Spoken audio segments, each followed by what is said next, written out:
His Excellency Mr. Cyril Ramaphosa, our Deputy President David Mabuza, Premiers who are joining us virtually, Ms. Amani Abo Zaid, African Union Commissioner for Infrastructure and Energy, Mr. Zandile Zungo, President of the Black Business Council, Ms. Renosi Mokate from the Economic Policy Advisory Council and Board of Trustees at the Government Employees Pension Fund, Mr. Akuwumi Adesina, President of the African Development Bank, Mr. Enoch Gondongwana, Chairperson of Development Bank of Southern Africa, Mr. Makta Diop, Vice President for Infrastructure at the World Bank, Mr. Martin Kingston, Vice President of Business Unit South Africa, Mr. Yakub Mare, Investment Envoy, Mr. Leslie Marsdorf, Vice President of the New Development Bank, Dr. Khotsienso Ramagopa, Head of the Infrastructure Investment Office in the Presidency. To all of you that are also joining us today, good morning, goeiemorgen, moleni, assalamu alaikum, shalom. It is really a great honor for me to welcome everyone to the inaugural Sustainable Infrastructure Development Symposium of South Africa. The SIDSSA has today brought together governments, funders, policymakers, state-owned enterprises, academia, and the private sector. And even though in a very different way to what we ever imagined a few months ago, just over a year ago, at the start of the sixth administration government was reconfigured with infrastructure being added to the Department of Public Works. The new department with the added infrastructure mandate to bring all infrastructure projects together in one place was gazetted by the President in August of 2019. I've always believed that government must lead in infrastructure-led investment and economic growth that can lead to the crowding in effect from the private sector. Infrastructure-led economic growth is the most effective and significant way as part of our economic growth strategy to grow our economy while at the same time respond to the socio-economic needs of our people. At the preparation meeting for SIDSSA on the 18th of February, that was arranged by yourself, Mr. President, numerous issues were raised. At that gathering, Mr. President, you stated, and I quote, "The scale and gravity of the challenge facing the country calls for a collective South African response. The state will have to galvanize all of society behind an orchestrated, comprehensive, and bold effort to turn around the economic fortunes of our country," end quote. Government under the leadership of President Ramaphosa has taken this direction to look at international best practice and to include our fellow African brothers and sisters. At this preparation meeting on the 18th of February, some of the most critical issues that was raised, one, that our country needs a credible project pipeline of infrastructure projects that are ready and bankable for investment and implementation. Two, also the need for a comprehensive, focused infrastructure plan. And thirdly, the need to address the fragmentation of infrastructure delivery in our country. Our country, like many countries across the globe, is facing a recession of enormous proportions. And the COVID-19 pandemic has placed South Africa even in a worse position, where the construction sector has been hit the hardest. The severe economic recession, together with the COVID-19 pandemic, has now placed an added urgency on us to navigate a new normal. In this new normal, there's even a greater need to partner in the investment and implementation of infrastructure that will facilitate social and economic growth in a workable and purposeful way. In South Africa, infrastructure investment, together with the use of public land and buildings, is a critical lever to achieve spatial and economic justice by connecting our people, integrating our communities, and bring people closer to work opportunities. The Infrastructure and Investment Office in the Presidency, headed by Dr. Kgotsientsho Ramokgopa, together with the Department of Public Works and Infrastructure, embarked on an extensive consultation process and developed a new methodology of planning and project preparation. The new methodology was born out of the consultation process at the 18th of February 2020 preparations meeting for the symposium. This has become known as a Sustainable Infrastructure Development Methodology, SIDS. And what makes the SIDS methodology different is that it ensures that infrastructure development is not merely undertaken in a transactional manner, which is where we have fallen short for so many years. The SIDS methodology relates to the identification, consideration, evaluation, approval, and implementation of workable infrastructure in order to ensure bankability. Such evaluation is necessary to ensure that the projects are functional from a financial, intersectoral, and also needs perspective. The methodology complements and reinforces the requirements for infrastructure development in South Africa as envisaged by the Infrastructure Development Act, which in itself is a lever we have at our disposal to achieve our infrastructure development goals and focus on prioritized implementation. Mr. President, I would briefly like to unpack the methodology.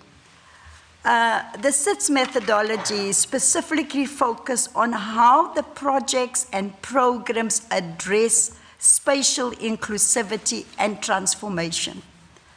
Projects and programs are assessed in terms of how they will advance the national development goals, in particular the National Development Plan, and the national 7 key priorities of the 6th administration, also the African Union 2063 agenda, and of course all the State of the Nation commitments made by President. The SIDS methodology also places emphasis on skills development, training and education, especially for the historically disadvantaged persons and communities, women, youth, and persons with disabilities. Mr. President, we are tired of hearing of lack of capacity. This is not true. And we must debunk the myth that South Africa does not have the capacity, because we do. We only need to recognize the skills that we have in our country. The Department of Public Works and Infrastructure is putting together a database of the skills and capacity that we have in our country. We have developed a database of young, unemployed professionals, retired professionals, so that we can pull together all the skills that we have. The SIDS methodology ensures that projects are evaluated within their sectors and are assessed in accordance with the regional and district delivery model, taking into account the needs and the socio-economic environment or intersectoral viability. The last step in the methodology is to determine the infrastructure value chain of the project.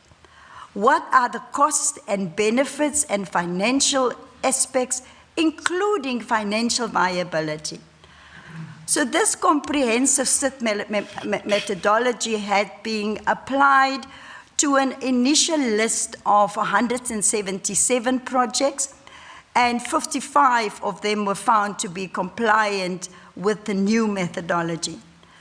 The projects were then divided into 6 sectors, namely water and sanitation, energy, transport, digital infrastructure, agriculture and agro-processing, and also the human settlements. Now, all of these sectors are able to respond to the social imperative to bring about significant job creation. There's also an opportunity to introduce now new efficient green technologies, reduce the carbon footprint, and facilitate spatial transformation and social cohesion.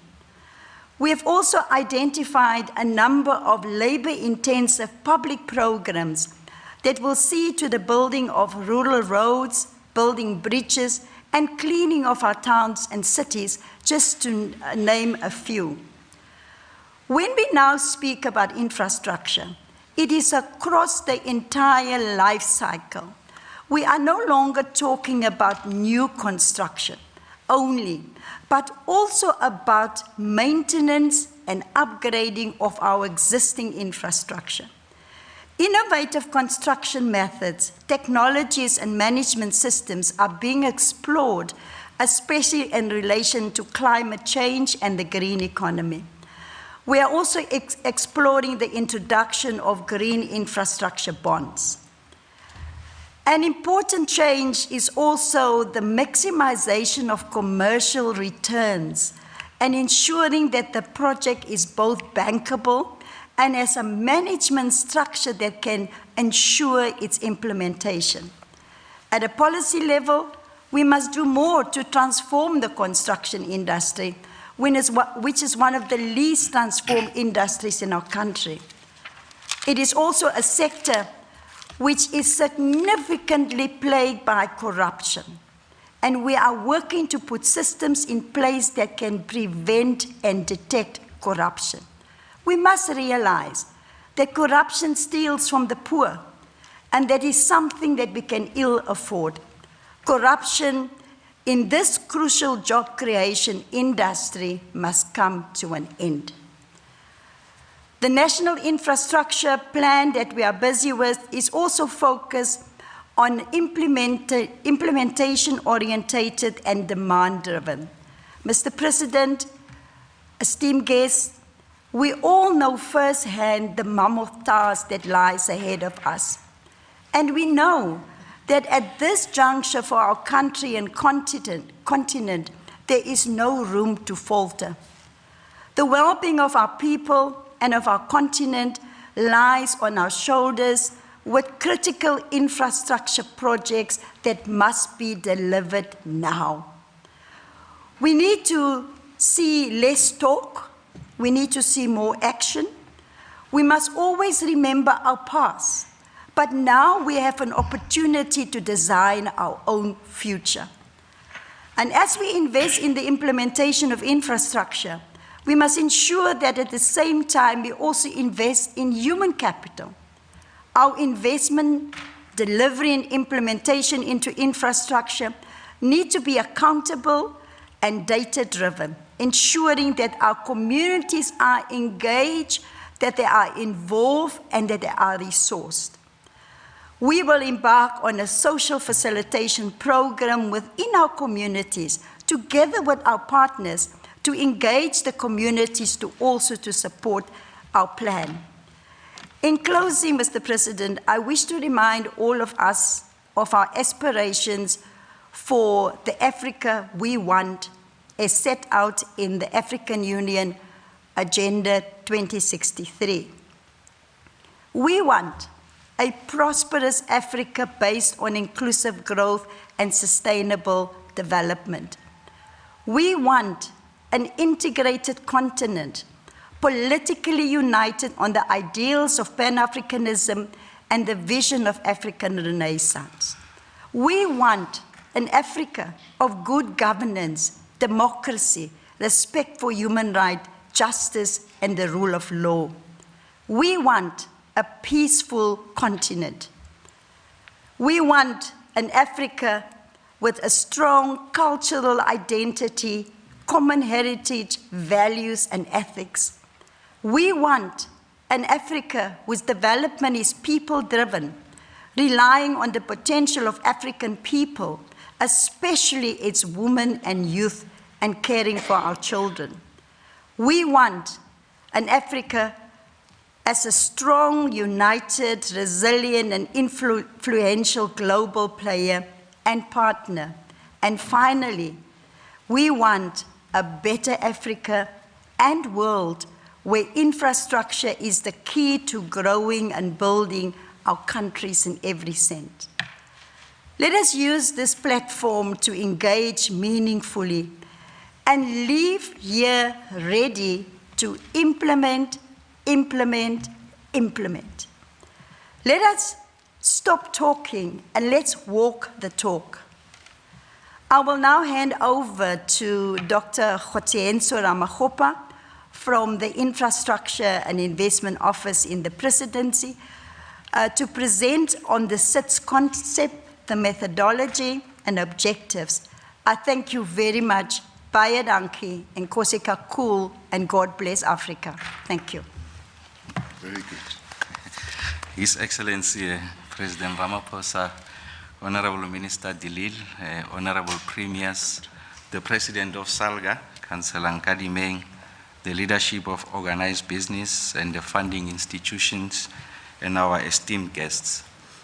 I thought that it will be opposite for me as I explain the methodology and the process that has been followed, culminating in the SIDS itself, the symposium itself, that perhaps I frame the question first by explaining the genesis and the rationale of the symposium itself. So firstly, the symposium is not an outcomes neutral process. It seeks to support the aggregate efforts in the country to ensure that we achieve a South Africa that we want. And our blueprint and foremost document that articulates in the most comprehensive fashion the South Africa that we want is the National Development Plan. The National Development Plan, amongst others, aims to eliminate poverty and reduce inequality by 2030.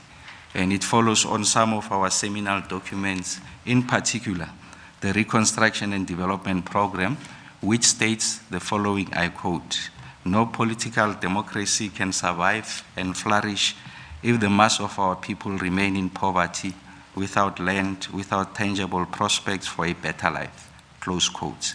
So the SIDS is part of the totality of the efforts to ensure that we achieve that end goal. What is it that the NDP has to say about some of the things that we want to achieve? So the NDP enunciates, as I've indicated, progress on a broad front, but I want to isolate three that are significant and relevant for the purposes of the SIDS.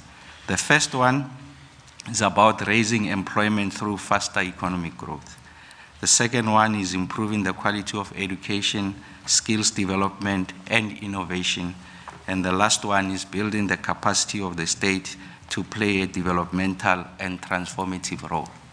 Then the NDP proposes a set of measures, actions that needs to be enacted by government to ensure that we realize that end state. And one of those is a suggestion that gross fixed capital formation should constitute 30% of our gross domestic product. So essentially it's about the amount of investments in the country.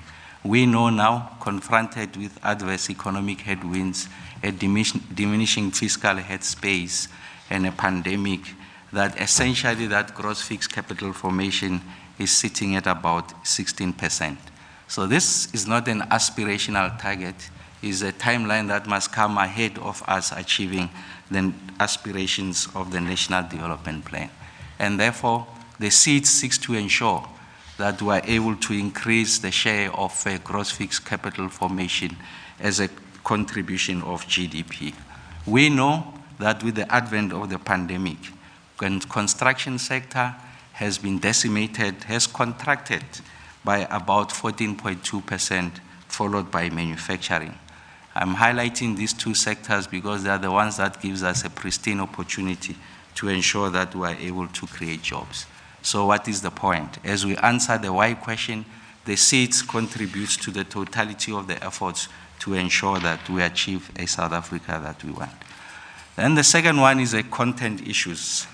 Excellency, what distinguishes the SIDS from the rest of platforms that have taken place is a set of unique approaches to this conference. The first one is a general admission on the part of the public sector that for us to be able to build an aggressive public sector-led infrastructure program, we need to ensure that we solicit and galvanize the support of the private sector.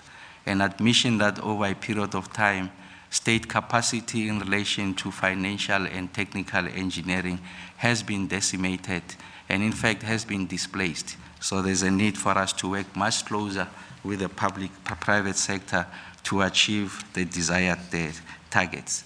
As the Minister has indicated, we have been working flatly, intensely with the private sector over a period of 5 months to ensure that we graduate projects to the stage of bankability. The second distinguishing factor with regards to the SIDS is that we then isolated 6 priority sectors that must undergate the work of the recovery effort, at least from the infrastructure fund. We identified the network industries as a key component of the resolution of this problem. So when I say network industries, I'm referring to energy, water, transportation, and ICT infrastructure. The choice of the network industries is informed by, amongst others, the fact that they've got greater multiplier effect, the fact that they introduce greater efficiencies in the economy in the form of connectivity and mobility. They also are able to affirm our commitment to the sustainable development goals. And if properly designed, if we make quality investments, we are able to open new opportunities for municipalities to realize land-based financing mechanism, broadening the revenue base and reinvesting back the money into the local economy. We further isolated agriculture because of its employment absorption capacity and the need to ensure that there's upstream investment in relation to value addition, what we commonly refer to as agro-processing. That if you do agro-processing closer to primary production, you are able to revitalize the economy of rural areas. And then the 6th sector has to do with human settlement because of our constitutional obligation of providing decent housing, but also an admission that the demands far outstrip supply because of the design of the typologies of housing and the fact that the fiscus can accommodate the amount of demand that is required. Therefore, we need to design new innovative instruments on how we are going to fund this sector, the human settlement. And then the other distinguishing factor is that we looked at those projects that have got the cost recovery element, essentially a revenue stream, because there's a lot of good projects in the country that are competing for resources in the fiscus and living, or if you like, crowding out social projects. So it is important that whatever is left of the fiscal headspace is directed at social projects, and those commercial projects are packaged in a manner that we are able to invite private sector participation. And we chose to go the sustainable route because there's a big pool of liquidity that is directed at funding sustainable projects, and this is cheap money. So we don't have to always look at the fiscus to support the development of these projects. Like I said, it's infrastructure because of those prioritized sectors. We say we are developing because there's an admission that the SIDS essentially represent the beginning of an effort to ensure that we design projects in a manner that they are going to look for multiple pathways of funding, commercial funding, blended financing, and also through the fiscus. And it's also a symposium because it's a meeting place of the project sponsors, financiers, academia, and practitioners. So it's not just everyone who's attending this symposium, but it's a few selected people who are going to add value and ensure that we are able to design an approach that is going to resolve the problems of our country. And in conclusion, what do we know about the SIDS as we sit here? The first thing, Excellency, is that it's a novel approach. Novel because of the impositions of COVID. So I'm advised that it's the first conference of its size across the globe to happen virtually. So I think it's a first for the country. And so it takes a hybrid model. In this instance, the presidential roundtable, yes, there's a physical engagement, but we have over 681 delegates that are attending the symposium. 263 of them are from funding institutions from across the globe. So it's not just domestic money, but across the globe. We have government representatives, 126 from the SOEs and all the 3 spheres of government. And most significantly, we also have professionals that are attending this symposium to help, to guide, provide a critique on how we can improve the process going forward. Mr. President, we are showcasing 276 projects. 88 of them have gone post-feasibility. If you look at the project life cycle, conceptualization, pre-feasibility, post-feasibility, financial close, execution, and the maintenance. So 88 of these projects are ready for financial investment. But to ensure that the SIDS becomes a success, Excellency, is that we had a market sounding session, what we call pitching sessions, on the 28th and 29th of May, where we unveiled 93 projects to an audience of 60 financing institutions represented by over 210 delegates. I can say to you with a degree of confidence that we have received firm commitments on a number of those. At the right time, Honorable President, you will disclose the figures, but I can say to you that it runs into tens of billions of rands, firm commitments, money that is coming into the country. So we are not relying on the fiscus to ensure that we are able to get this project going. What are the objectives of the SIDS as I conclude? Is to forge a more structural and enduring relationship with the private sector. We have learned excellent lessons through this process that we have been able to achieve in the shortest possible space of time, the kind of spectacular results, President, that I've shared with you, principally because we worked with the private sector. An admission from the private sector that it thrives on the existence of a credible and robust project pipeline, and an admission from the public sector that if you choose the right sectors, we are able to restart the economy, stimulate aggregate demand, resuscitate the supply side, industrialize on the back of that, and then create employment opportunities. And going into the future, we are working on the National Infrastructure Plan.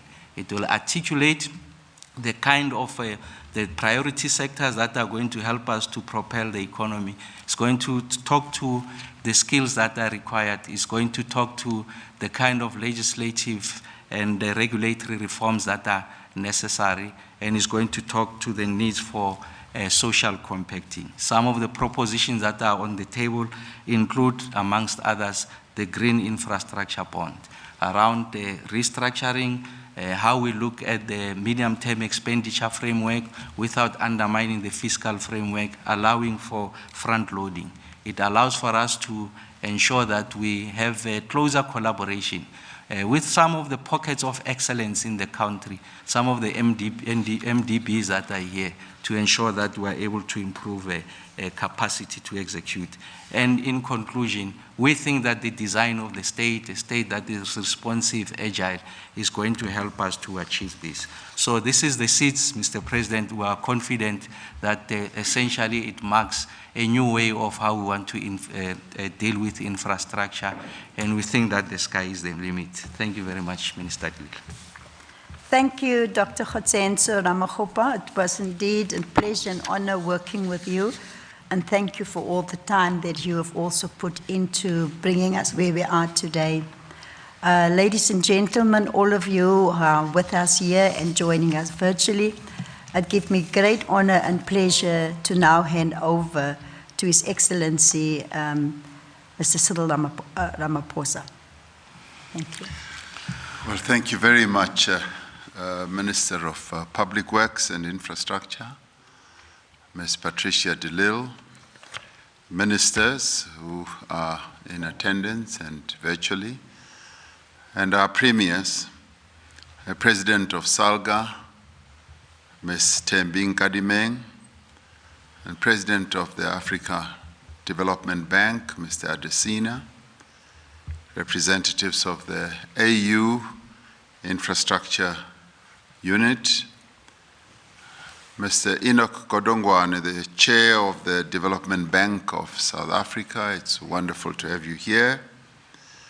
And Mr. Leslie Marsdorp, Vice President of the New Development Bank, the BRICS Bank, all the way from Shanghai in China. Leaders of business, Mr. Zandile Zungu and Mr. Martin Kingston, Mr. Jaco Marie, one of our investment envoys, and the head of the Investment and Infrastructure Office in the Presidency, Dr. Kgosientsho Ramakgopa, and participants and delegates and ladies and gentlemen.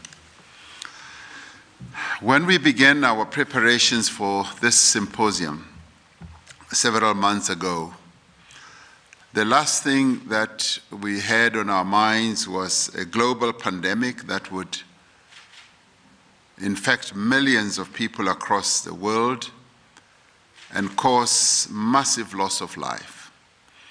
We did not, as we arranged this symposium, expect such an extensive and all-encompassing disruption of global financial markets, production, and trade and commerce. We certainly did not expect that our economy would shut down and close down completely for such an extended period. We didn't expect that companies would close and that thousands of jobs would be threatened. And we did not expect that public finances would be so severely damaged. The coronavirus pandemic has triggered what is likely to be the deepest global recession in the post-World War II era, possibly as deep as the Great Depression in the 30s. Global economic prospects are highly uncertain, with unknowns about both the cause of the disease and the economic impact. We are now in an era and a period of great uncertainties. Our country has not been spared from this economic devastation. Disruptions that are caused by COVID-19 globally and locally have exacerbated South Africa's economic vulnerabilities, but they've also dimmed our economy's growth prospects. Growth is likely to fall by at least 7%, if not more, compared to an expectation of modest growth of around 1% that we expected before the pandemic struck.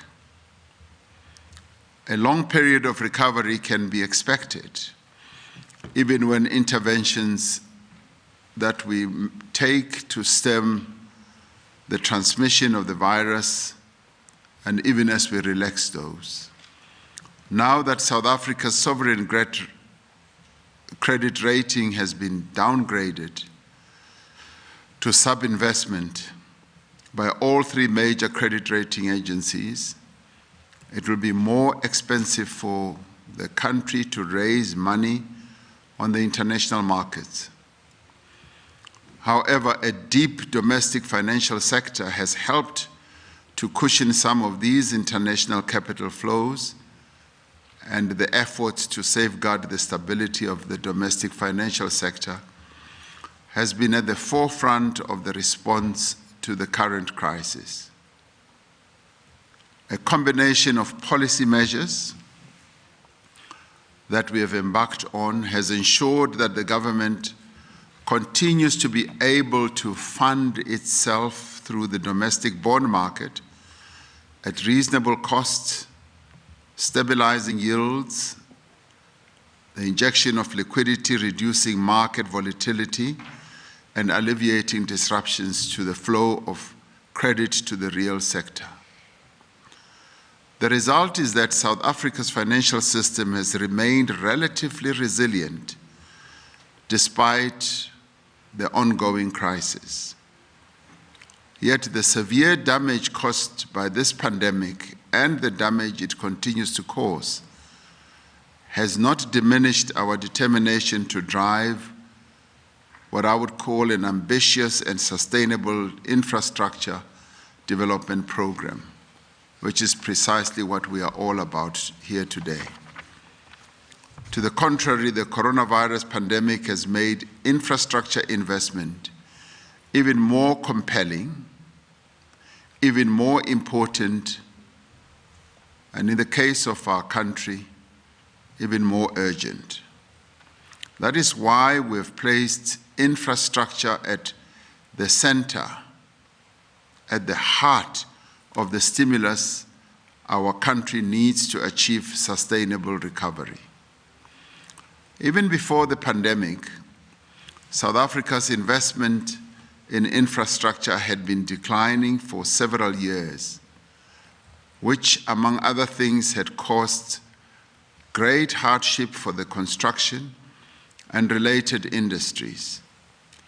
But now, coronavirus has had a particularly severe impact on infrastructure service providers, both for projects under development and under implementation.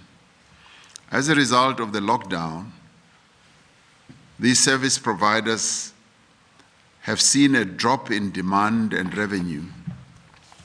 Buyers of infrastructure services have delayed procurement of new projects, and they've even cancelled projects.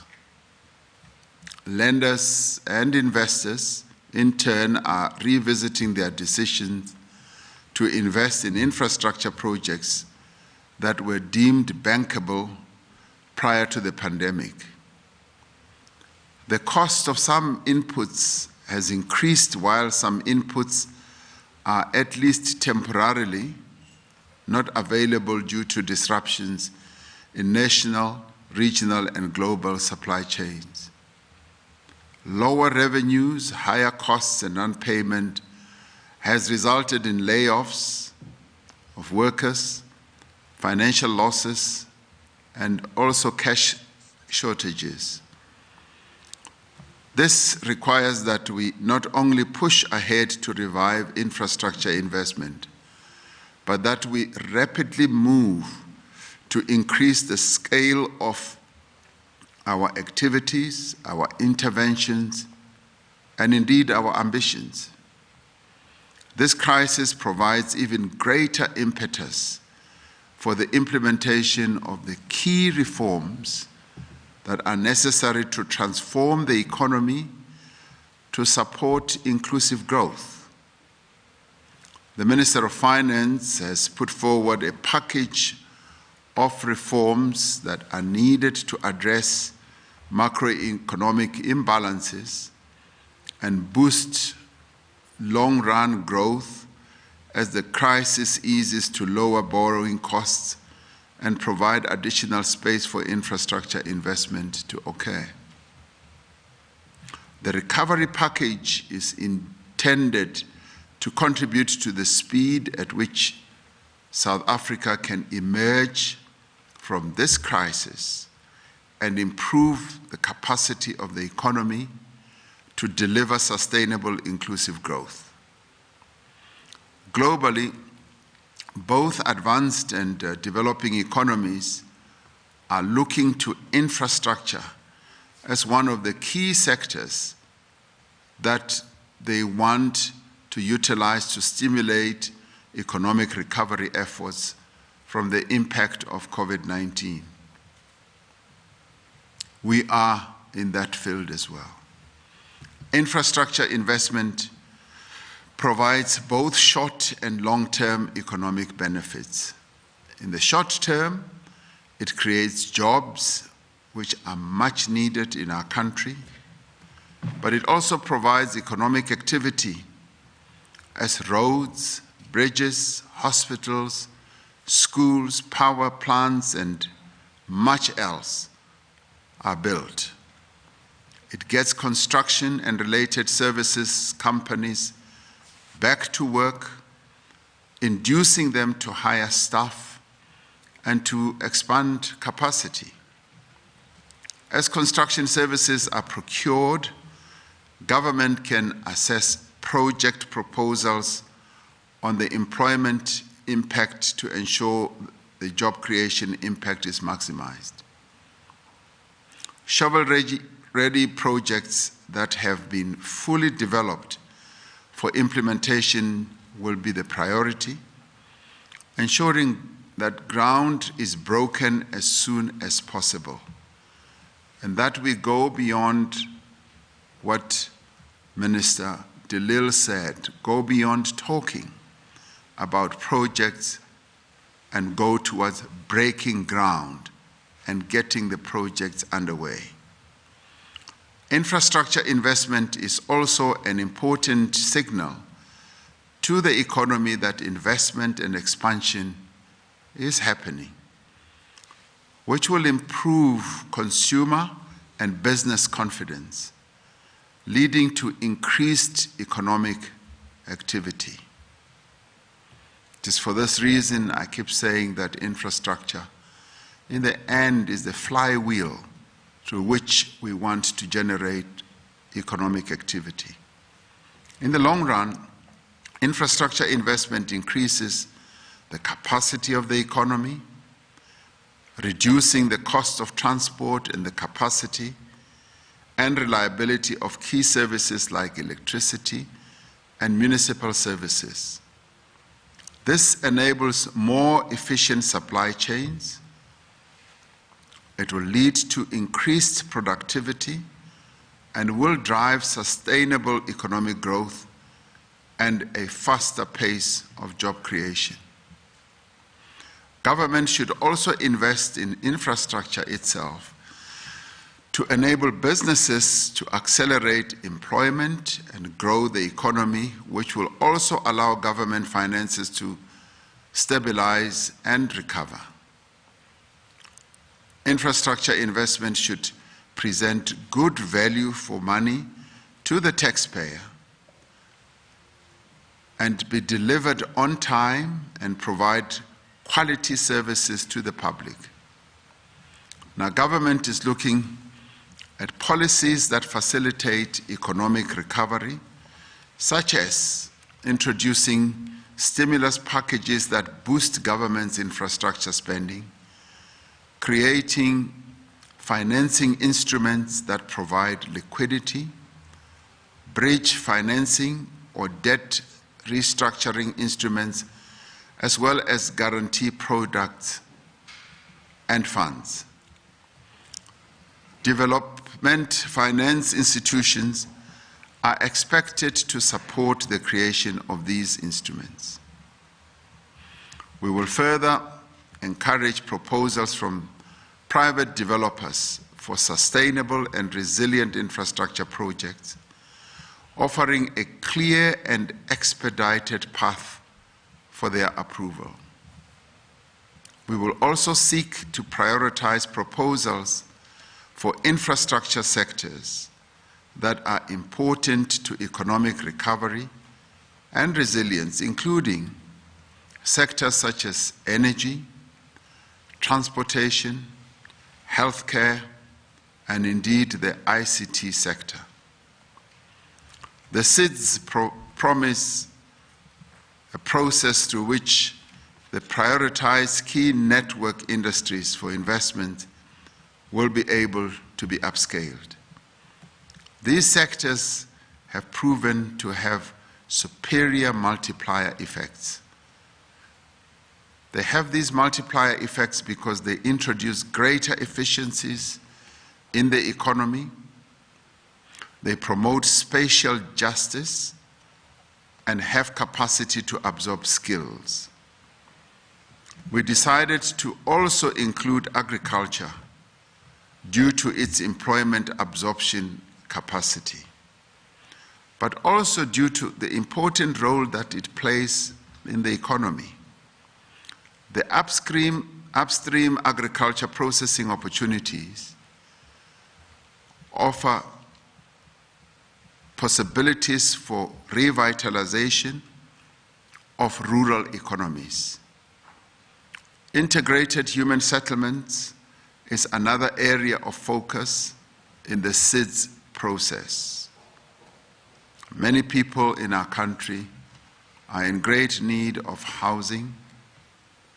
The demand is huge and the supply is quite on the downside. And it is for that reason that this has also been identified as a key area. Our promise of providing decent housing to low-income communities is not complete.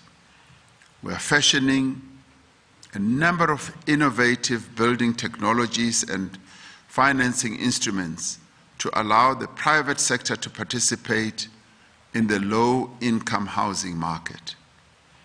In the course of implementing the projects, we will pursue ambitious transformation targets that will help to remake ownership and production patterns by allowing for meaningful participation of designated groups in the entire value chain of the project life cycle. We will use this program to support Black infrastructure service providers in much the same way as we have supported the emergence of Black industrialists. This is an industry which needs to be transformed, as Minister Delil said. It needs to be transformed with regard to the ownership of the various players in the industry. It needs to be transformed in relation to participation, the capabilities and the skills layout in the industry. South Africa has enormous capacity for infrastructure development. Our task is to blend the skills and the experience of seasoned and even retired professionals with new generation who have the qualifications but would benefit greatly from mentoring and support. We are also determined to root out the corruption and the collusion that has plagued and dogged this sector over many years. This is a period of transformation. This must be seen as an opportunity to build and maintain infrastructure in a different way from the past, in a much more transparent and efficient manner, and with greater accountability. The process leading to this symposium has been quite revealing in many ways. The public and private sectors have collaborated in producing a credible and robust project pipeline. Clear policies and institutional frameworks and bankable investment opportunities are critical to incentivize private sector investors. Domestic business investors' sentiment is a key first mover that will help to crowd in other investors, particularly our foreign investors and portfolio investors. Therefore, we are listening to our domestic private sector needs and requests to deal with backlogs to greater investment. In addition to financing, the private sector has an important role to play as builders and operators of public infrastructure. Now, these functions can add considerable value to the public if the right procurement and contracting processes are followed to ensure low prices and appropriate allocation of risks. As we work at strengthening this newfound relationship with the private sector, and I may add, a very beneficial relationship with the private sector, government will work towards addressing investment policy uncertainties, as we are doing. We will accelerate state-owned enterprise reforms and formulating necessary infrastructure policy reforms. Particular attention will also be given to enhancing the state's capacity and skills improvement.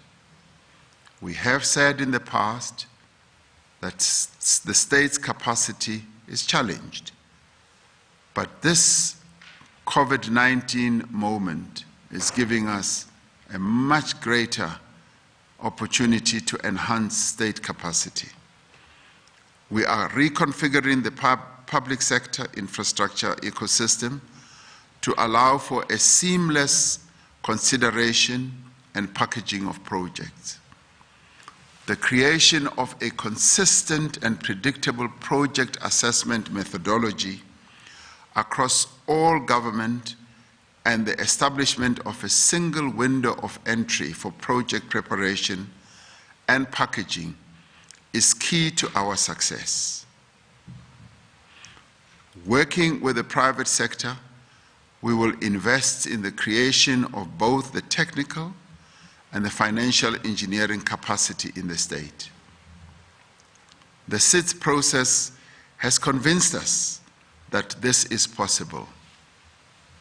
And through the process that we've been involved in, which has been led by Dr. Ramokgopa, we have seen on the horizon that greater capability and efficiency can be achieved through implementing this methodology.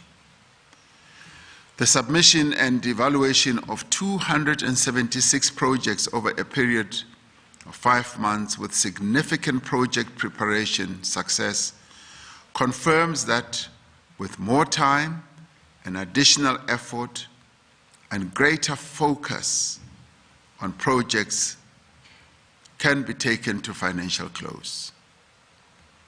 We are institutionalizing the SIDS methodology as a new way of packaging as well as of preparing projects for funding. This methodology will determine 3 pathways for project funding: the commercial funding, the blended financing, as well as the fiscal allocation, which is where the state comes in.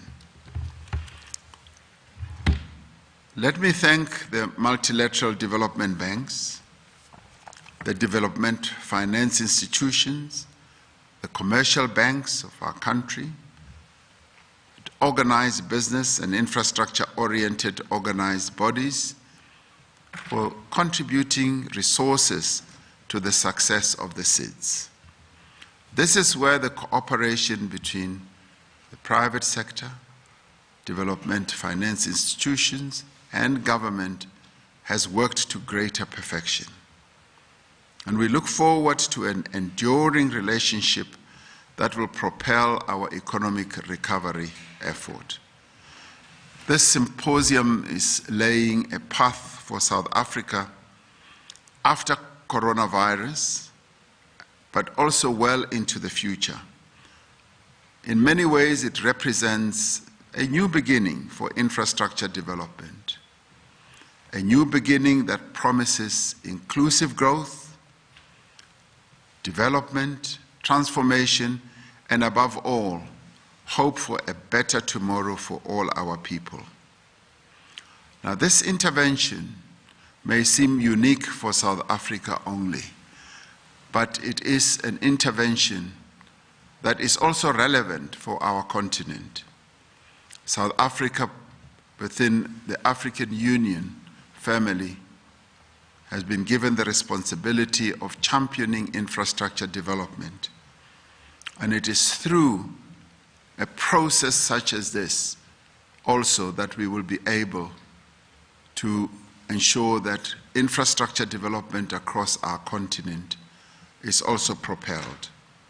It is through these types of efforts that we will be able to attain objectives and the aspirations that we have set out for the African Union in Agenda 2063. I wish to thank you for your participation. This, as Dr. Ramokgopa said, is truly a historic moment for South Africa, for our continent, and indeed in the world. This is the first time this type of conference or symposium has been held, particularly during the period of and the era of COVID-19. So I thank you for your participation and look forward to the inputs that are going to be made as we hear views, thoughts, but more importantly, as we hear even more commitments of funding to the projects that we already have. Remember, we have 276 projects. Some have already been committed to funding. I need more money for the other projects. Thank you very much. Thank you.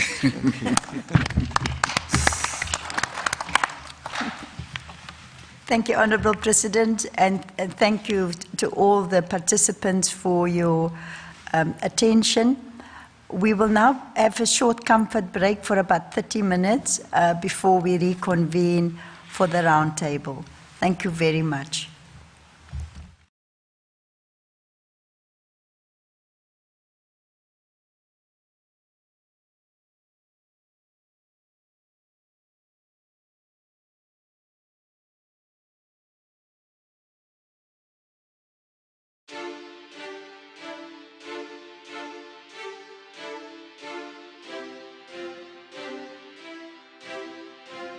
Superior quality infrastructure allows an economy to be more efficient, improves productivity, and raises long-term growth and living standards.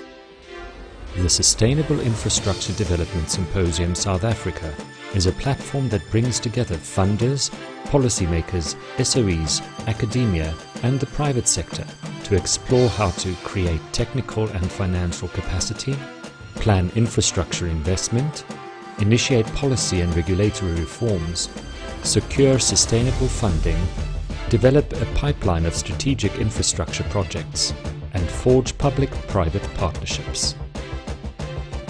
The symposium follows 276 infrastructure project submissions in 6 sectors that could have a potential impact on key economic measures such as job creation and housing, and access to basic utilities such as water and electricity. The 6 sectors are energy, covering electricity and renewable energy,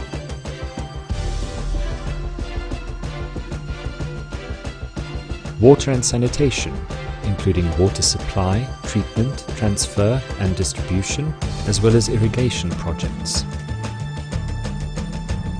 Digital infrastructure, featuring telecommunications, information technology, space infrastructure such as satellites, and internet connectivity.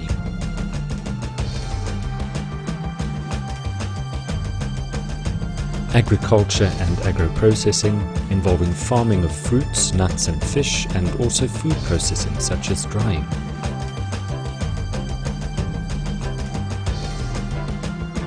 Transport, entailing roads, harbours, aviation infrastructure, and marine manufacturing support and repair facilities.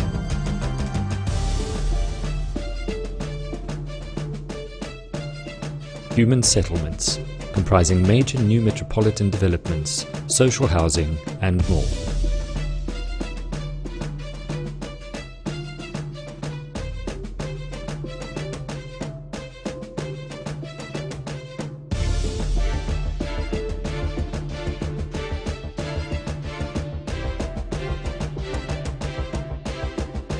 The Sustainable Infrastructure Development Symposium South Africa 2020. Investing in infrastructure for shared prosperity, now, next and beyond.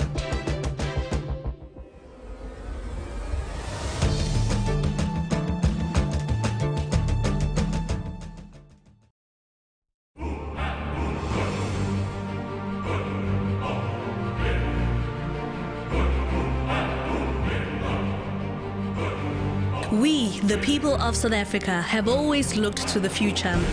we have always overcome the odds. President Cyril Ramaphosa embodied this spirit when he called an urgent meeting with financiers and government stakeholders on the 18th of February. Here, he spoke openly of the many challenges that diminish the hard-earned gains of our democracy and undermine our national aspirations. Calling for extraordinary measures to reinvigorate our underperforming economy, he shared his vision for returning to a path of growth. That meeting became the official launch of today's Sustainable Infrastructure Development Symposium, a remarkable collaboration between government, business associations, and financial institutions. These key role players now have an opportunity to stimulate the economy through infrastructure development, a mission made all the more urgent in the wake of the economic fallout from COVID-19. These diverse, incredible minds are all committed to a shared objective: urgent, real, and meaningful investment in infrastructure projects to boost the economy in the short term, drive higher long-term economic growth, address spatial disparities, create much-needed jobs, and ultimately transform society. This is the future we all want. This is the future we all believe in. This is the future we will create. Selected catalytic projects went through a technical and financial due diligence process. These projects aligned to the network industries: water, transport, energy, and digital infrastructure, as well as in sectors with high job absorption capacity, such as human settlements and agriculture, and the agro-processing sectors. Through these, a robust, credible infrastructure pipeline will be created, significantly increasing growth, setting South Africa on track to achieve key targets of the National Development Plan. These projects, each with attractive funding opportunities, have been thoroughly interrogated by the Investment and Infrastructure Office in collaboration with government state-owned enterprises, line ministries, multilateral development banks, and development finance institutions. This team of sector specialists, technical and financial structuring experts, and policy departments considered 276 project submissions from across private and public sectors.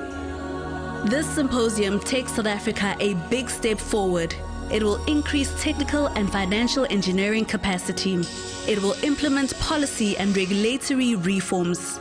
It will require revisions to the public sector financing space and its infrastructure institutional framework.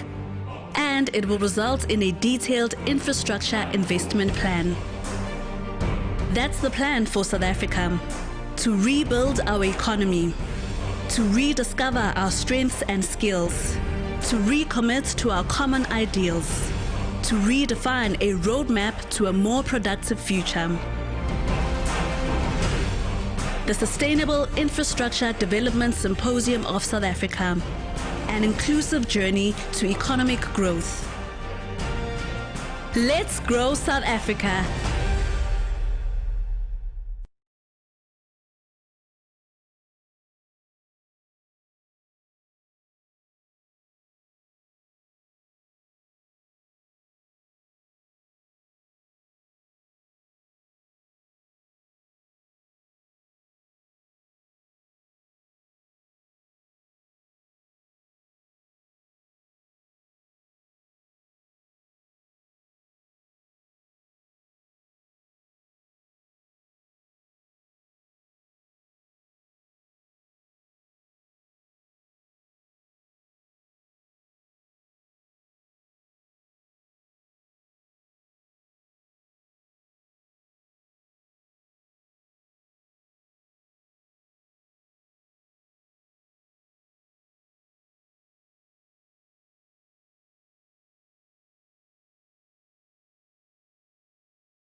Well, good morning, and thank you so much for tuning in wherever you may be, and to everybody in the room here at the Sustainable Infrastructure Development Symposium South Africa. I'm Sakina Kamwendo, and I host a morning live on our public broadcaster's flagship breakfast show, Morning Live, and also do a little bit of a stint on radio, 1-hour program called Updated Noon on SAFM. So thank you so much to everybody who's here.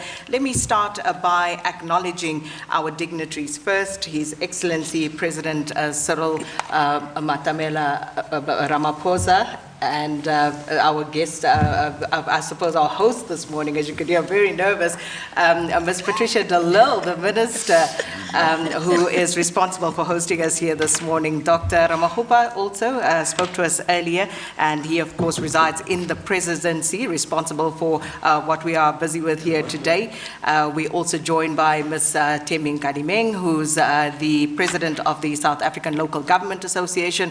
Mr. Sandile Zungu is President of the Black Business Council, Mr. Leslie Marstorp, Vice President of the New Development Bank. Also with us this morning, Mr. Yaku Maria, Investment Envoy for South Africa. Mr. Enoch Kotongwana is the Chairperson of the Development Bank of Southern Africa.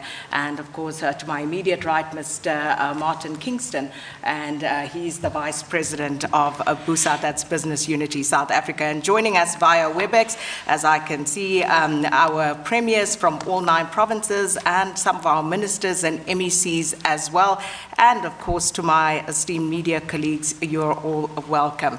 Now, just to pick up on some of the opening remarks, the President correctly frames this against the backdrop of a COVID-19 pandemic that has devastated the world on just about every level. So on the 18th of February this year, when President Ramaphosa actually called together government and financiers and all other stakeholders, I don't think he nor anyone else could imagine that we would be sitting here today on the 23rd of June with all of those projections, all of the models that were in front of us being totally decimated and obsolete. And that's the reality that we are faced with here today. But Dr. Ramaphosa also mentioned during his session that we need to frame a question. And to that, I must say, he was spot on in saying that that question cannot be outcomes neutral. And it segued very neatly from what Minister de Lille had to say in her opening remarks, saying that sustainable infrastructure development is not just about spending money. And I would suggest that, Minister de Lille, you meant that social justice has to be a key component of the outcomes of what takes place here. But what will turn this into something other than just another talk shop, just another symposium? And this brings me to the question, what do we hope to achieve? Why are we here? And maybe I can ask you, Mr. Sandile Zungu, what are your expectations, or are you just here because the President invited you? Well, it's a very good question. First of all, thank you so much for having me here. His Excellency President Ramaphosa is doing a fantastic job in terms of looking at the levers that we need to lay our hands on to kickstart our economy post-COVID-19. Undoubtedly, we're here because we are worried about the future of our country post this unprecedented pandemic, especially in our times. So we actually are sold to this idea that an infrastructure-led economic revival is what we're embracing here. So we're quite pleased to say, as a Black Business Council, 270 or so projects across the country, a majority of them being ready to effectively turn the sword, is quite pleasing. We are very interested in ensuring that the historically marginalized interest groups, Black people in terms of our economy, women, young people, people with physical disabilities, are not left out in this. We've been here before, where massive infrastructure was built for the country and for which we are basking in its glory right now. But it was coupled by malfeasance, it was coupled by exclusion. So we're here to make sure that such unfortunate experiences of the past don't repeat themselves. What we have had in terms of opening remarks from the Minister, Delil, and the President is very reassuring to us that we're on the right path. So we're here to ensure that. So that's all I want. I just want to pulse a few people in the room and who are joining in this morning, just to get a sense of whether you actually have any expectations, and if so, what those expectations are. Because I think it would be problematic if we didn't have any expectations, because what are we hoping to take away from this symposium today? Are we looking towards a plan, a framework for a plan? What is it that we are trying to achieve? Ms. Nkadime? Well, it wouldn't be for me to have an expectation, but to make a contribution, rather, to making sure that the sustainability of the infrastructure symposium itself is sustainable, but also happens. I come from a sphere where all of these projects have to be happening at a local government municipality. So the contribution that the municipal sphere could play is to make sure that we provide a sound and a sustainable infrastructure at the bottom of the plan itself, to make sure that such projects are well received by municipalities, planned for, but also so that they could be able to generate the economy locally where municipalities are. So our greatest players, there's quite a lot that we need to do to ensure as municipalities that the plan is realized, capacity building, growth planning, our CEP programs, which is our capital expenditure, programs which have a value of around 10 to 15 years, linked with the NDP to make sure that the system at local government is receptive enough for the infrastructure to take course. Otherwise, national and provincial will plan, and municipalities will not be ready to house these projects, and business will be frustrated. So I think we're at the key of making sure that whatever we've been speaking about in the morning is also realized. And at this point, my sincere apologies, and I would be remiss not to acknowledge the presence of a very esteemed international guest at the symposium as well, Mr. Adesina, who's the President of the African Development Bank, and Mr. Diop, who's the Vice President of the Infrastructure, Vice President for Infrastructure, I should say, at the World Bank. You are most welcome as well. And starting with your opening remarks to what you've heard from President Cyril Ramaphosa this morning. And, you know, the President spoke about some very important aspects apart from the COVID-19 pandemic background to which this is taking place. He also spoke about the disruption that this pandemic has brought about. And perhaps sometimes we tend to dwell a lot on the challenges that the disruption brings, but the disruption also brings with it opportunities. And what are those opportunities, this period of transformation that the President speaks about? How do we take up these opportunities and bring about the type of transformation that we want to see? Not forgetting that this cannot be a successful project if it is a project of government. It has to take along every other sector of society, including civil society, including big business, small business. Everybody who has a role to play has to buy into this program. If not, it has no prospects of succeeding.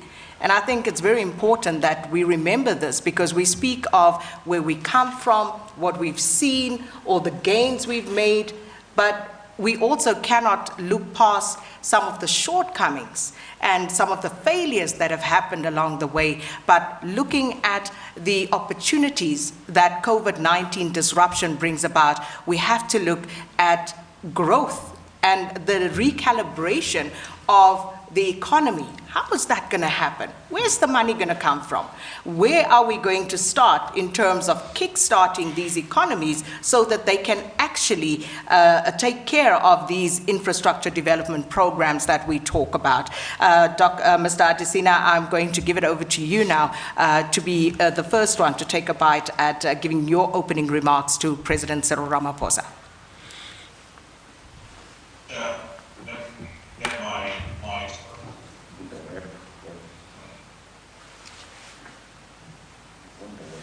Can you hear me?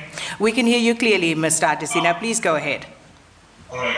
Good morning, Your Excellency, Mr. President, President Ramaphosa, Deputy President, Honorable Premiers there, Honorable Minister Delil. Thanks for the wonderful presentation.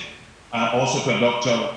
Kopa. In fact, what the name was mentioned, I thought that the name of President Ramaphosa, so that I understand that everybody else has been spoken to yours. Mr. President, thank you so much, Your Excellency, for inviting me and, of course, to participate here in this fantastic symposium. I want to first and foremost commend your leadership and your effort in helping South Africa, of course, the whole continent, as we deal with the coronavirus situation. And I also want to commend you, Mr. President, for your vision, clarity of thought that you have put together in terms of the importance of infrastructure for sustainable growth in South Africa. Just listening to you, it's very clear to me from the statement you made about the flywheel in which you want to generate a sustainable, faster growth and development in South Africa is through infrastructure. And I want to also commend you for your National Development Plan, which was mentioned for 2030. Your Excellency, Mr. President, I am saying that we at the bank are very excited about South Africa. I know you mentioned in your remarks about the issue of the downgrade of South Africa. We don't see a downgrade of South Africa. Very bullish about South Africa. The fundamentals are right in South Africa. You know, the COVID-19 situation is like somebody that is going on a highway, and then somehow you have a detour of that highway. And then we have to come back to the regular business of continue to grow. And that's what you've laid out, Mr. President, very clearly, that we need to continue to invest in critical areas that will allow us to structurally transform the economy. And energy is a big one. For us as a bank in South Africa, our total investment now is about $4.7 billion. And I'm glad that you're talking about the importance of multilateral development banks. The energy sector for us is fundamental to energy. There's really nothing that one can do. And we have been investing, and we will continue to invest in the energy sector. We've invested close to $3 billion in the energy sector, largely for Eskom. And I would like to say that as we look at infrastructure, we've got to make sure that this issue of energy deficit, we do it, but in a way that is environmentally sustainable, and that we continue to work on renewable energy.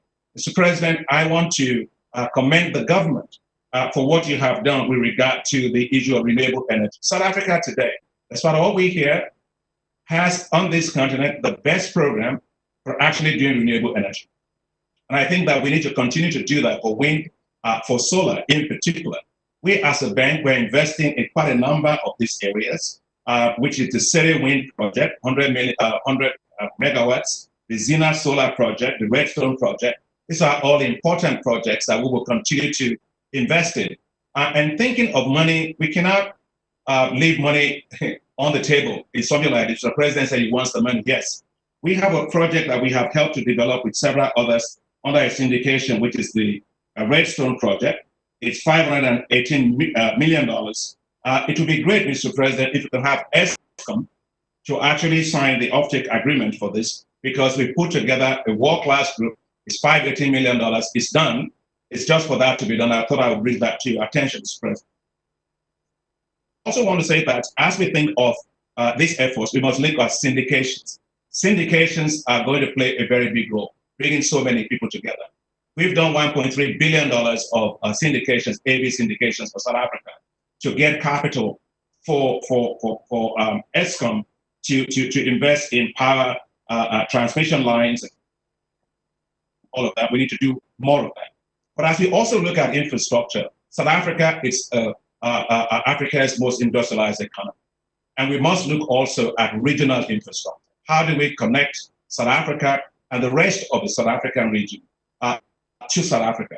And the bank, we are investing quite a lot in this area in terms of regional energy transport, but also regional transport corridors, which we must also have.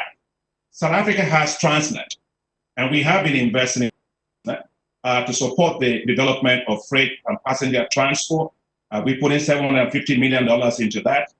We are also looking at investing in asset-backed financing for South Africa Taxis Company, which is going to be green transport and so on. Well, Mr. President, as chair of the African Union, you're doing a fantastic job. And I know that you're very clear about the importance of regional transport infrastructure. And I would just encourage the group that we look at not South Africa in isolation, but South Africa in relation to the rest of the South African region. Corridors, Makala corridors that we've invested $625 million in. The Welvis Bay Port, which is, we put $300 million into that. The Kasungula Bridge, linking Zambia and Botswana, and removing the bottlenecks on your north-south corridor that links Durban to several of these countries. Just 3 points before I leave my thoughts here, Mr. President. I want to commend the point on agriculture, because you said it very rightly, Mr. President, and Minister Delil, that infrastructure tends to be concentrated in urban areas. The rural areas are left out. So we need to actually deal with the issue of spatial distribution of infrastructure and make sure that we have density infrastructure in rural areas that can allow food and ag businesses to transpose into those areas and create, as you said, Mr. President, a new economy so that we turn those rural areas away from being zones of misery, economic misery, to zones of economic prosperity. I am delighted that we've been working with the government in the development of the special agro-industrial zones, which will do exactly what you were saying. And one of it is the Bokamoso Industrial Park, in which we are going to invest $140 million. But in addition to that, there are 9 other agro-industrial parks that we are going to be investing in for a total of $1.3 billion. And so you can count on the bank.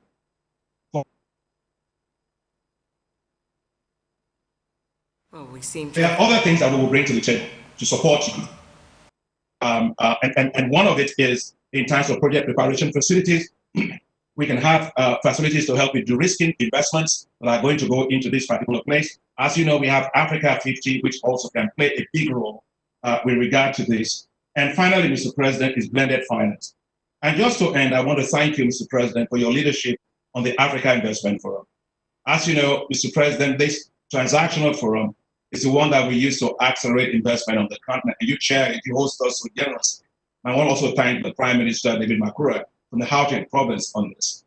At the event for 2019 that we had, South Africa secured investment interest for deals that were approximately $3.6 billion. And for the 2018 event, we already closed transactions worth $850 million for infrastructure investment fund from South Africa, $500 million, and then a big agro-processing project for $350 million. All this to say, Mr. President, that seeds, as you said it, it sounds like seed. You know, I come from agri background, so I'm very excited when I see anything called seeds. That seeds will grow, it will germinate, it will grow. You know, I'm just here to tell you we have confidence in your vision, in your leadership, and in what has just been presented to us. Yes, there are uncertainties in the world, Mr. President, you said it right. But, you know, maybe there has been downgrade, but African Development Bank has no uncertainties about South Africa. We are boldly bullish about South Africa, and you can be confident that we will support strongly what you're trying to do as your plan to have economic recovery, put South Africa back on economic growth trajectory and sustainable development. So, Mr. President, you can count on us. I know you say you're a man who likes to count the money, so just let me know what we need. But we are here, and we're going to be strongly supporting Mr. President. Thank you very much. Well, thank you so much, President of the African Development Bank, Mr. Akinwumi Ayodeji Adesina. And let's hear now from Mr. Leslie Marsdorp as we continue hearing from the finance institutions, the Vice President of the New Development Bank. Thank you very much, and thank you, Mr. President, for this initiative This initiative is in particular important in the context that we are now dealing with a short-term crisis, which is the pandemic, the COVID-19 pandemic, but more importantly, we all recognize that it's much more important to focus on the medium-term economic impacts that this crisis will have. One of the aspects which President Adesina from AFDB just touched on now, and that I want to also just amplify, is the important role that multilateral development banks can play in a period like this. We are designed for crisis situations. We are institutions that have a mandate to be counter-cyclical. During moments like this where the traditional private financial sector contracts in terms of the availability of credit, we expand our lending. And just to give you an example of that, Mr. President, beginning of this year, when the pandemic broke, the BRICS countries were particularly heavily affected. I mean, as you know, the pandemic started in China, and traditionally our mandate is to build bricks and mortar infrastructure, building ports, rail, roads, bridges, and so on. In February, just after the pandemic peaked in China, we put in place a $10 billion emergency assistance program. So that $10 billion is focused on supporting the 5 BRICS countries, so that South Africa therefore has the capacity to tap into that $2 billion during the course of 2020. I'm very pleased, Mr. President, that on Friday, the formal approval from the Credit Investment Committee and the bank was announced, which means in a matter of days and in a matter of weeks, we will be disbursing in a bullet payment the $1 billion assistance to South Africa. This $1 billion is focused on the immediate public health-related expenditure and also to assist the government with a funding gap in terms of the social safety net. As you know, there's additional support for social grants which have been provided, and our loan will also complement that. However, for us, it's very important now that we design, Mr. President, the medium to longer term economic interventions. So there's another $1 billion to $1.5 billion, which we hope over the next 6 months we will co-design with the government how best to utilize that funding. But it's not just utilize the funding. President Adesina highlighted this issue around crowding in. We want to make sure that we can mobilize, that we can use our funding as a catalyst to crowd in more funding from the private sector. So this will be around supporting real productive economic infrastructure that will ensure that our economy can get back onto a growth path once we are able to emerge from this short-term crisis. Just a final point that I'd like to make is that the bank also very successfully, a couple of days ago on the 16th of June, raised $1.5 billion in Dublin on the Irish Stock Exchange. That was the first US dollar bond issuance of the bank. That is part of a $50 billion EMTN program which we raised. And one of the things that we would like to, that we have indicated to the South African government in the past, is that we will make our funding available also in South African rand.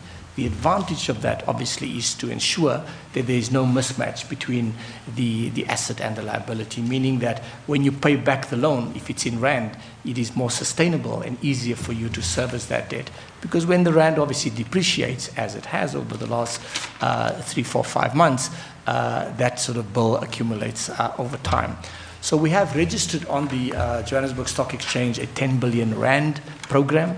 We specifically also, and just to build on to what Minister Patricia de Lille mentioned earlier on, we're hoping also to tap into the green bond market here in South Africa. And maybe just to end off on that, one of the aspects that the bank has a very strong mandate on is ensuring that we can help our countries also during COVID, ensure that we deepen our sustainability and the green transition. So we want to make sure we put in place infrastructure that's sustainable for the medium and long term. So tapping into the green bond market is a very important aspect of that. We intend to raise South African rand within the next 6 to 9 months so that we can provide loans also therefore then in South African rand. Thank you. Thank you, Mr. Marsdorf, and good to hear that the money is coming through. It is being pledged, so it will be available, but of course many questions as to exactly what we're going to do differently moving forward from what we've done in the past with that money. From the Development Bank of Southern Africa Chairperson, Mr. Enoch Godongwana, your remarks, please. Thank you, Sakina, His Excellency President and fellow panelists. We've got two roles in mind, but largely we're part of the banking community. And our footprint is not only in South Africa, but across the African continent. I'm going to come back to that in a moment. By and large, our clientele is the municipalities. Our exposure to the municipalities to the tune of 69 billion rand today. There's my other satisfied client, Bulugwana. He's a member of Bulugwana. So 69 billion rand. So when we sit here, we're trying to look at in which space do we fit in. We also are going to be hosting what is called the Infrastructure Fund. Dr. Ramhopa this afternoon will distinguish between the various kinds of category and which one will fit in within our infrastructure fund. We've already been given by government about 100 million rand in March, purely for preparation of projects. It's not for investment. Those projects, we've got money to do project preparation for them. We also play a role in student accommodation. We want to tap some of the provincial roads. Part of what Dr. Ramhopa referred to is uploading. In other words, if a provincial government is going to expend money on roads or schools over the next 3 years, we're more than happy to front load that and spend all of that expenditure over this year and infrastructure spending for that project. Over the next 3 years, then we'll get our return. So it's part of the kind of things we want to play on. You know, I was listening yesterday to Dr. Nkosazana saying to us, part of the difficulty, the pollution in the Vaal River is by 18 municipalities. I think there could be scope even there from where we sit with most of the green funds in South Africa sitting at DBSA. The green fund are sitting in DBSA. So we think that we can play a critical role in the infrastructure space, and we have been playing that role. In fact, even the IPP office was the seed funding came from us. And we're trying to utilize that model as we develop the infrastructure fund offices in DBSA. So we've got an interesting role to play.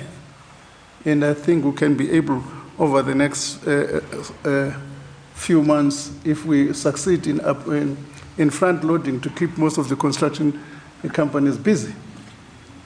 That's what we're doing. That's what we're doing. Well, thank you so much, Mr. Enoch Godongwana, Chairperson of the Development Bank of Southern Africa. Staying and wrapping the financiers, the money people at this point, we also do have with us Mr. Maktar Diop, who is the President for Infrastructure at the World Bank. Mr. Diop, over to you.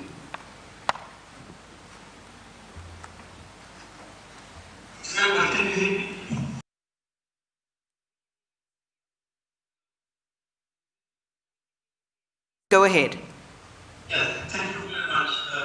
Excellency, Mr. President, thank you very much for this invitation. And Deputy Prime Minister, thank you very much for the invitation. It's a pleasure for me to do it in Washington. For us, South Africa is critical in what our bank is doing in Africa. And what is making it easier for us to work here is that the vision that we have developed, which allow all international organizations to work together to support that vision. My brother, Dr. Adesina, mentioned it. Our colleague from the Development Bank also mentioned it. We are all working together to support it.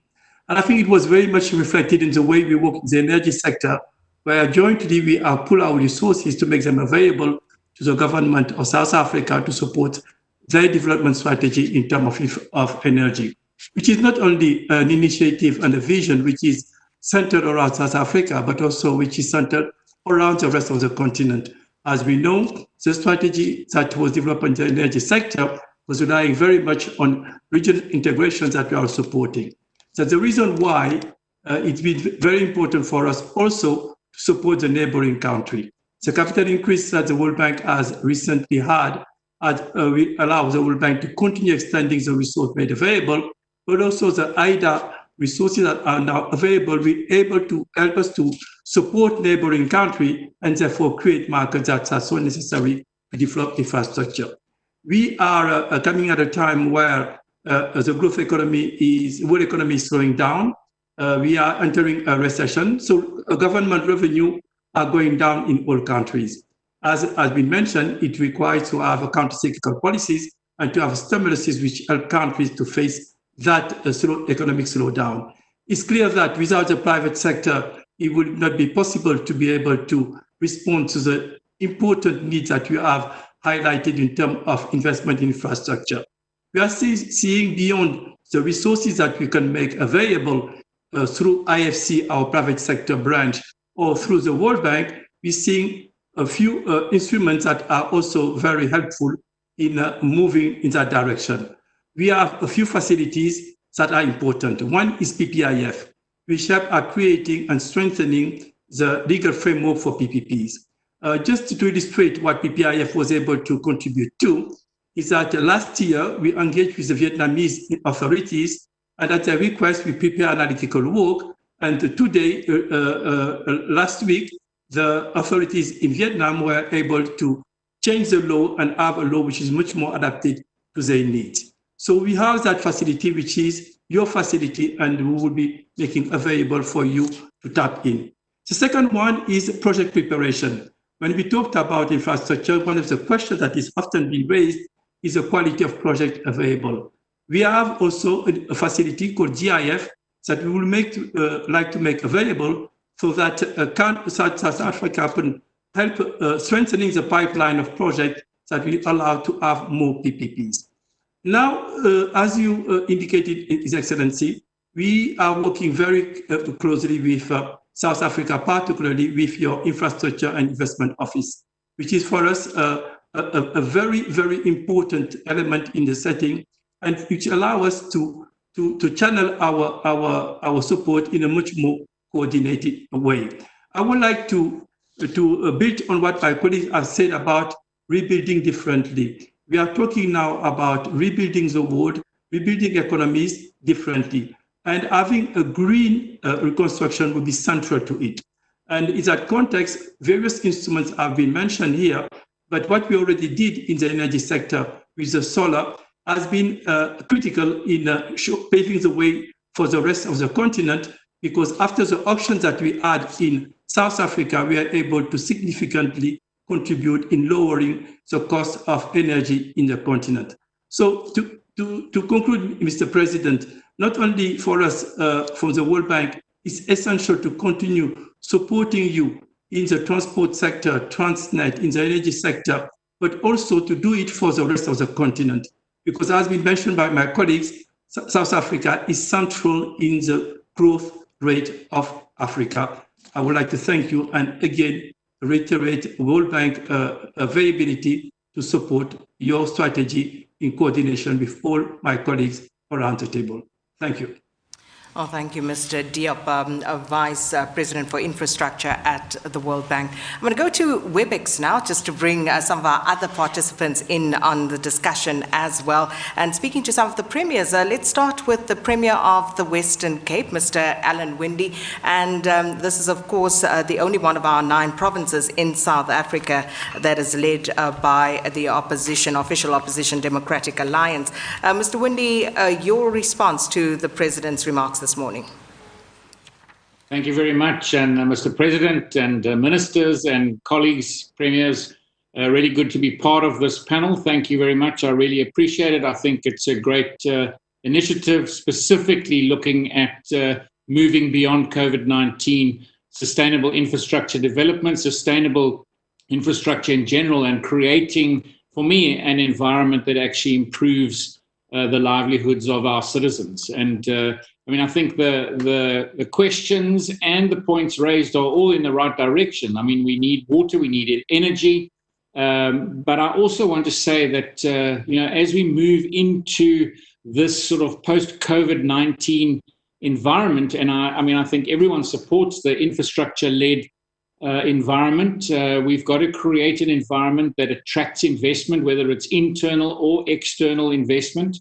And I also fully support the idea of how do we get it to be blended between government investing in infrastructure, but at the same time creating an attractive environment.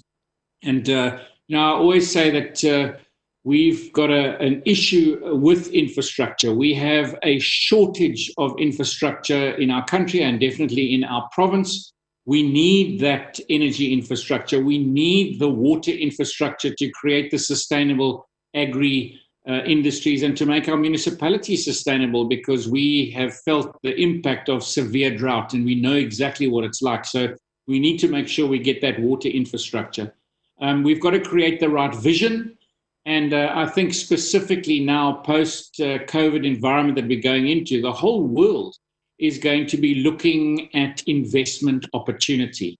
And so how do we create the right ecosystem and the right environment that says this is where investment is going to be welcomed, and this is where it's going to be enabled, either on the back of government-led infrastructure investment, but also even allowing private sector to come up with great ideas that fall within that vision, and then allow that process of red tape to be minimalized, to make sure that it is a welcoming environment. And I think that's the kind of work that we need to invest in as governments at the moment, is that not only just the infrastructure, but the ecosystem, the enabling environment. It cannot take years and years for processes to be processed in order to either get a yes or a no. We need to definitely make sure that the red tape is removed, because I always look at this demand, and whether that demand is for the energy and water that I spoke about, or even with our citizens' demand for housing. We have massive demand, but at the same time, in our ecosystem, we have a number of major infrastructure companies, the businesses that deliver on infrastructure, and they are finding it very difficult. We've got a number of them in business rescue, and I think that's where the nexus comes together with that enabling environment. We need to make sure that we've got the red tape reduction in place. We need to obviously have checks and balances, but I do think that the ecosystem that we've got to develop now in the next short to medium term of creating the enabling environment is what we need to be focusing on as government. Because then what will happen is it will open up the investment both internally in our country, the trust from business, the business confidence index, seeing that going up, but also it will also become a place that the world says, well, post-COVID-19, in actual fact, this is the area in Africa that we should be investing because there's great opportunity. So that ecosystem, the work that we've got to do there, I think is critical right now, creating that environment that attracts investment, that makes people feel that they really are looked after if they are prepared to take their money out of their pockets.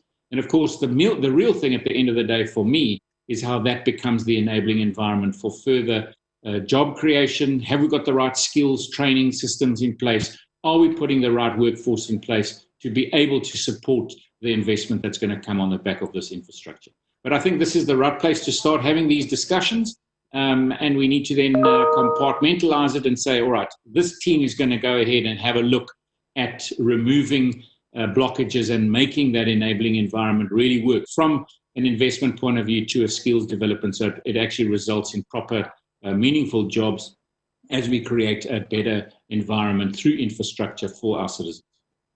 Oh, thank you so much, Premier Windy. Let's move now to the Northwest Province, one of the smaller provinces, but the Northwest Province seems to have borne the brunt of service delivery protests, which speaks to this infrastructure development and a lack of service delivery on the ground. So, Professor Job Mogoro, if we could just hear your remarks, please.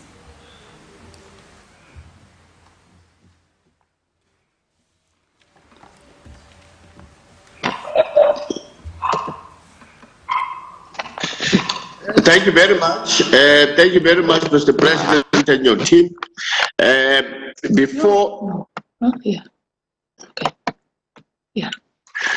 Thank you very much, Mr. President and your team.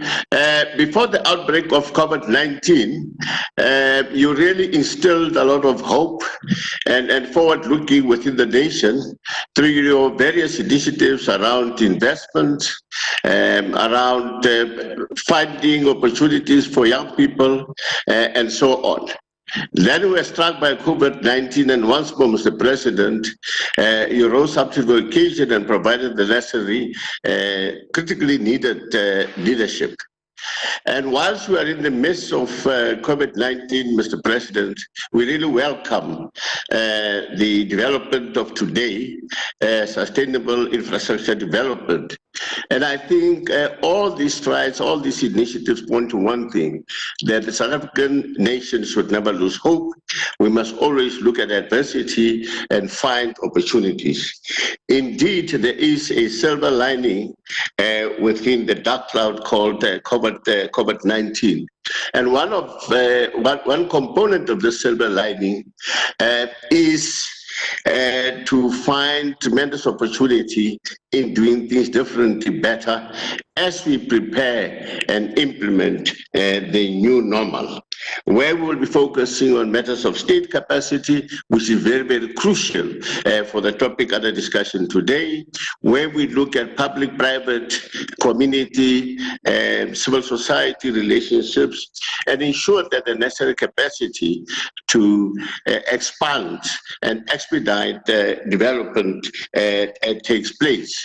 As a rural province, Mr. President, we have highlighted within the infrastructure domain the question of water.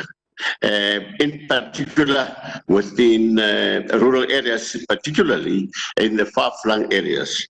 Mr. President, we have also put squarely on the table the question of rural roads.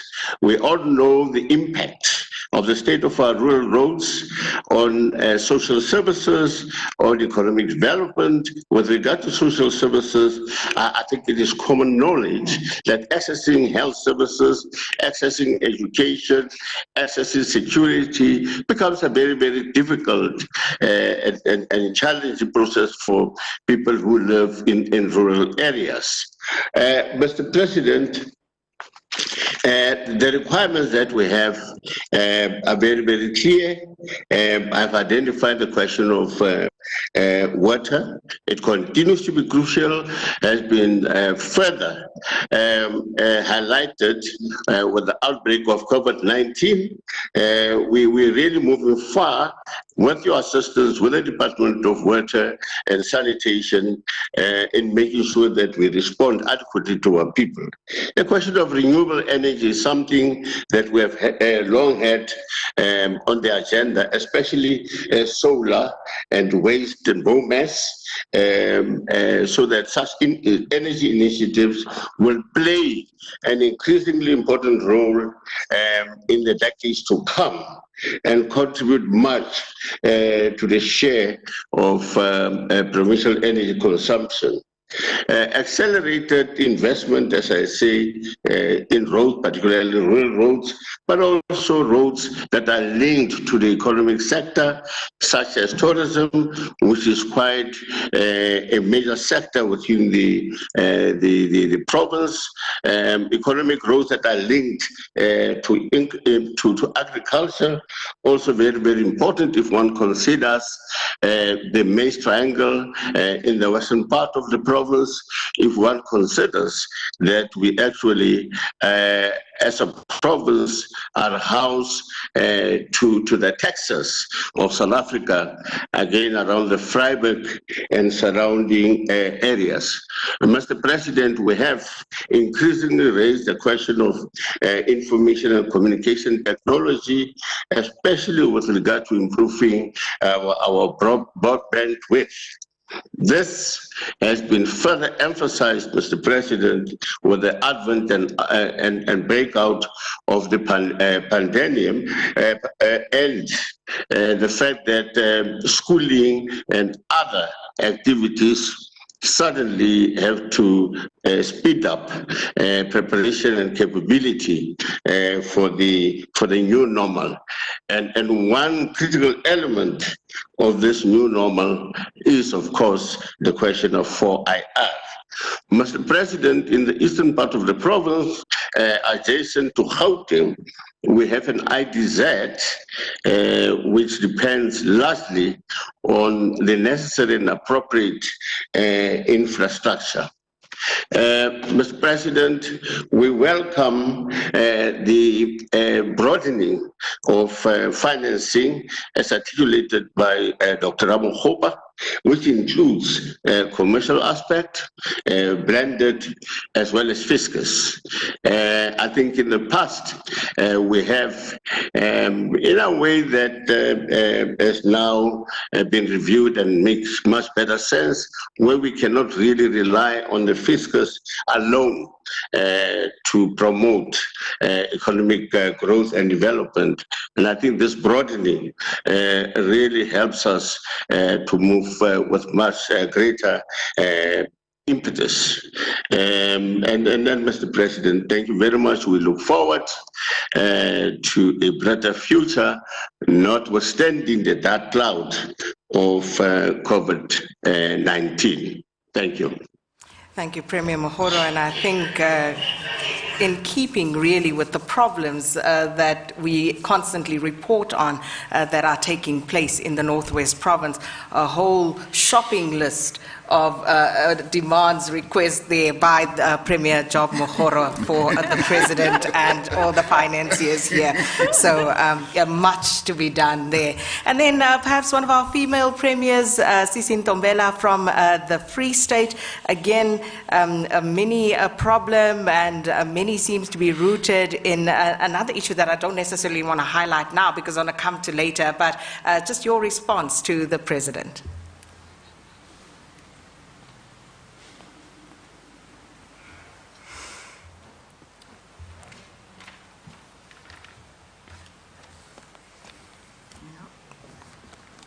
Ms. Ntombela?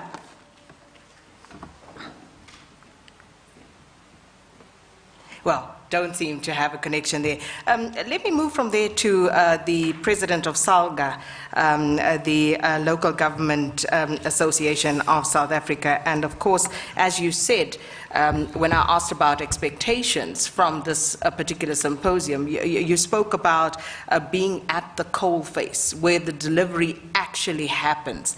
So, firstly, I'd like you to respond to the President before we get into other questions. Well, thank you very much. And I think I will respond to the President in his own words. How funny. He launched the district development model. And the district development model was forcing us back into what the white paper of local government says.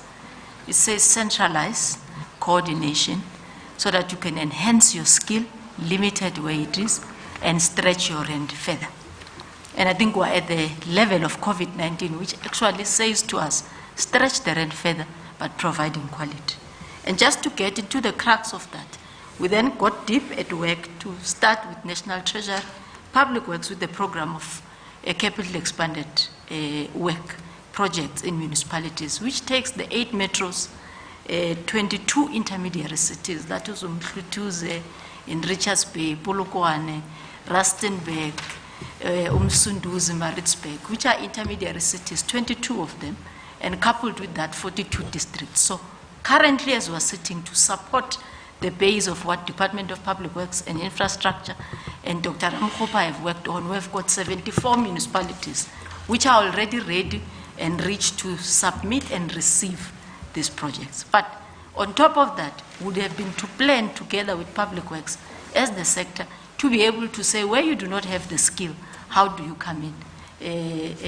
Mr. Godongwane spoke about the technical support that ourselves as municipalities, for example, are receiving from DBSA in terms of our wastewater treatment works, in terms of our electricity substations, roads, solid waste.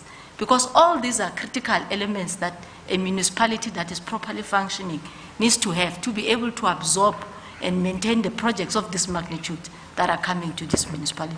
I often laugh with the team that the President has put up, that Minister Delil is a former mayor, Dr. Ramkhopa is a former mayor. So when I'm saying we need to look into the stringent procurement laws and the difficulties that we have with local government, we've already had 2 sessions already in terms of trying to look into those nuts and bolts which will make it easy without eradicating accountability, but to make sure that the projects seamlessly land at a local government sphere, and monitoring and implementation is critical.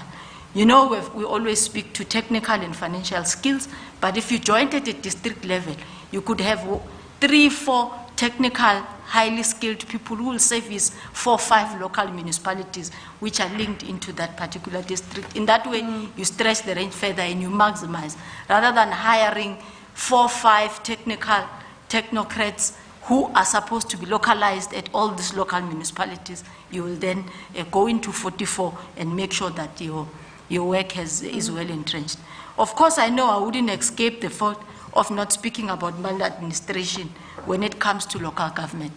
And we have a commitment, which we have made last week also with the AG, to make sure that at 103 municipalities, we're beginning to go back with the enforcement of what the Audit Act says, and we enhance the capacity, both internally, MPEC level, which is oversight by councillors, internal audit oversight by administration, but ultimately ensuring the efficiency of external public auditors who are supposed to come and assess municipalities, and we call them audit committees.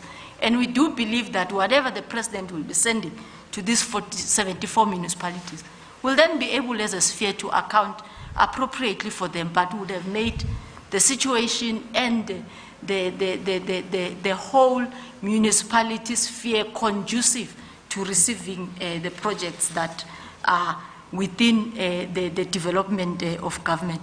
So, esteemed guests, Honorable President, we welcome as SALGA, on behalf of our 257 municipalities, this infrastructure intervention, and will facilitate and assist us to ensure that the national and local economies are developed.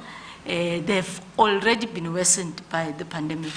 I was interacting with the city of Kuruleni in the past 2 days, trying just to map the losses that they've made in terms of revenue collection, as we are doing rounds to assess the municipalities, to see the strength and be able to advise at national government appropriate. They've lost close to 2.6 billion. In the first month, in fact, in the first 2 months of COVID, they lost around 800 million. What does this suggest? It means we are able to have good economic areas which have got potential to develop, but there are pockets of hunger, people who are unable to pay for their rates and taxes.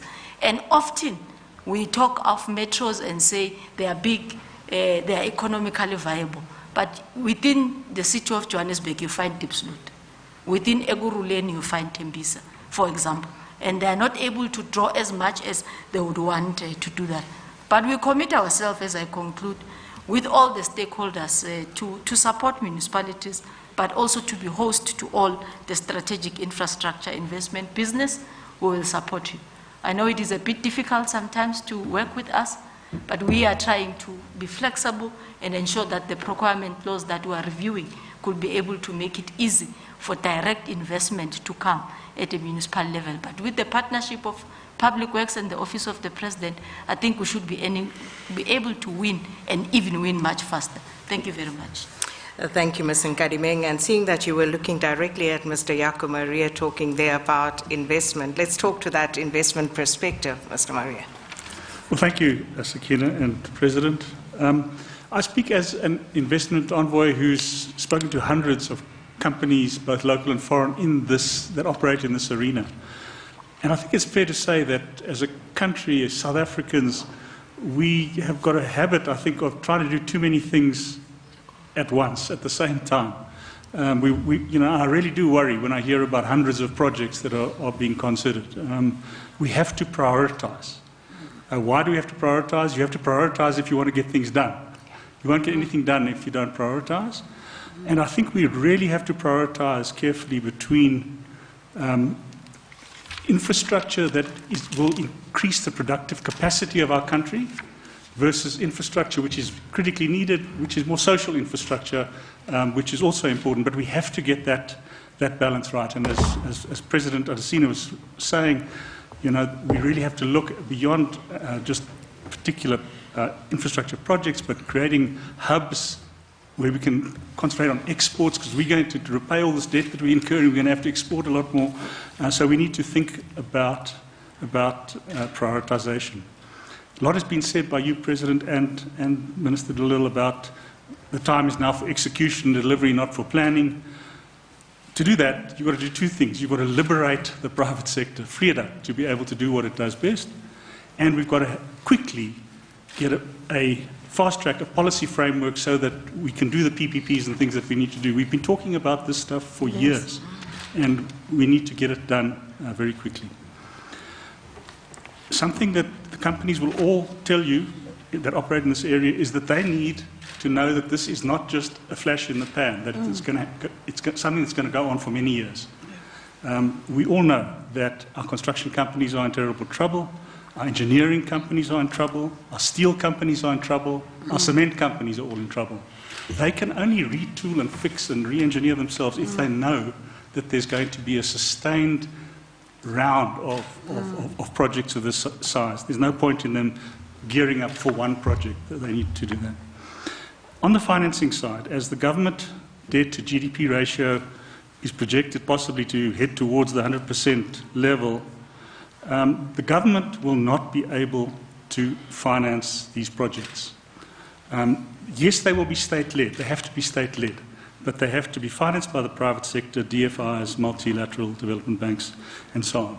We know that SIDSSA, our long-term savings institutions in this country, are very keen to finance these kinds of assets because they provide long-term returns that match their liabilities in pensions and so on. But as the debt to GDP ratio of the country goes up, they're going to have to buy more government debt, so then they won't be able to buy infrastructure assets. There's a trade-off there. So we are going to need the international DFIs, the MDBs, and something that hasn't been mentioned, the sovereign wealth funds. Some of the biggest sovereign wealth funds in the world are very interested in infrastructure assets, and they keep asking us, where are your projects? So we need to be able to show them the projects with appropriate returns. We have to act with speed. As you said, President, all countries are looking at this because we're in a unique situation where all countries are in trouble. All countries have to get out of this COVID problem, and they're all going to look to do infrastructure. And so you're in a competitive game here if you're looking for money. The US is talking about a $1 trillion infrastructure build. The UK is talking about a $100 billion infrastructure build in 18 months. So, you know, we're going to be competing, and therefore we have to be quick. We haven't got time to waste if we want to get the money that is on offer. So after this conference, my last point, after this conference, the world's going to be watching to see if South Africa actually delivers or whether we've just been talking. So we have to be able to deliver some showcase some examples, some real live examples that people can say, yes, we're really starting to see progress here. I think there's some easy wins. Toll roads, you know, the N4 to Maputo, the N3, those are coming to the end. They'll soon be returned as good assets after a build, operate, and transfer to the government. We can, and I know Sanral have got plans. Those would be easily financeable and quick wins. Renewable energy, I think we all know that there are projects that are waiting. There are one or two that are just waiting for one signature from Eskom on a power purchasing agreement to get going. I think those are some low-hanging fruit. And I think if in 3 months we could announce, say, 5 big projects, not 6 months, because 6 months takes us to 2021. You know, I think you could really get some momentum here. But I think it's very exciting. Thank you. Thank you so much, Mr. Maria. And I want to go to WebEx now. I'm not sure if is it Dr. Mokate is with us, because I can't see her up on the screen right now. But if you are with us, then please, I'd like to hear your sentiments as well with regard to the actual investment perspective.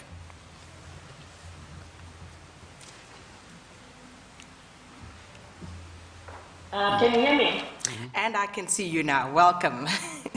Okay, thank you very much for giving the opportunity to comment. I'd like to just start, as everyone has, by commending the President on this symposium, as well as Dr. Ramokgopa and the people that have worked with him on all the hard work that they have put into this. You've heard from everybody that infrastructure is critical for our future growth and development as a country, and we fully support that. That perspective. I think what is exciting about the SIDS program is the manner in which it seeks to galvanize all the critical stakeholders within the infrastructure investment and implementation space, focusing everyone around a common mission. And that's a critical first step. The other important steps have been identified by fellow panelists, particularly where do we go from, from today?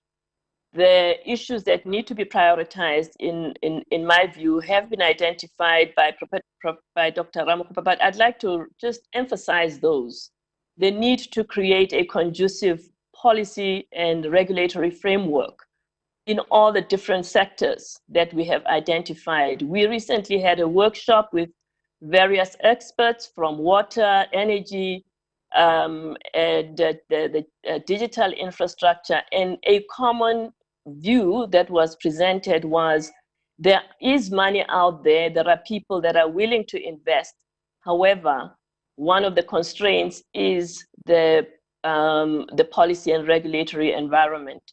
As the Government Employees Pension Fund, we have experienced this firsthand where we've set aside 23 billion rands for renewable energy, but we have not been able to move that money. So this is a real issue and one of the first things that we need to look at critically.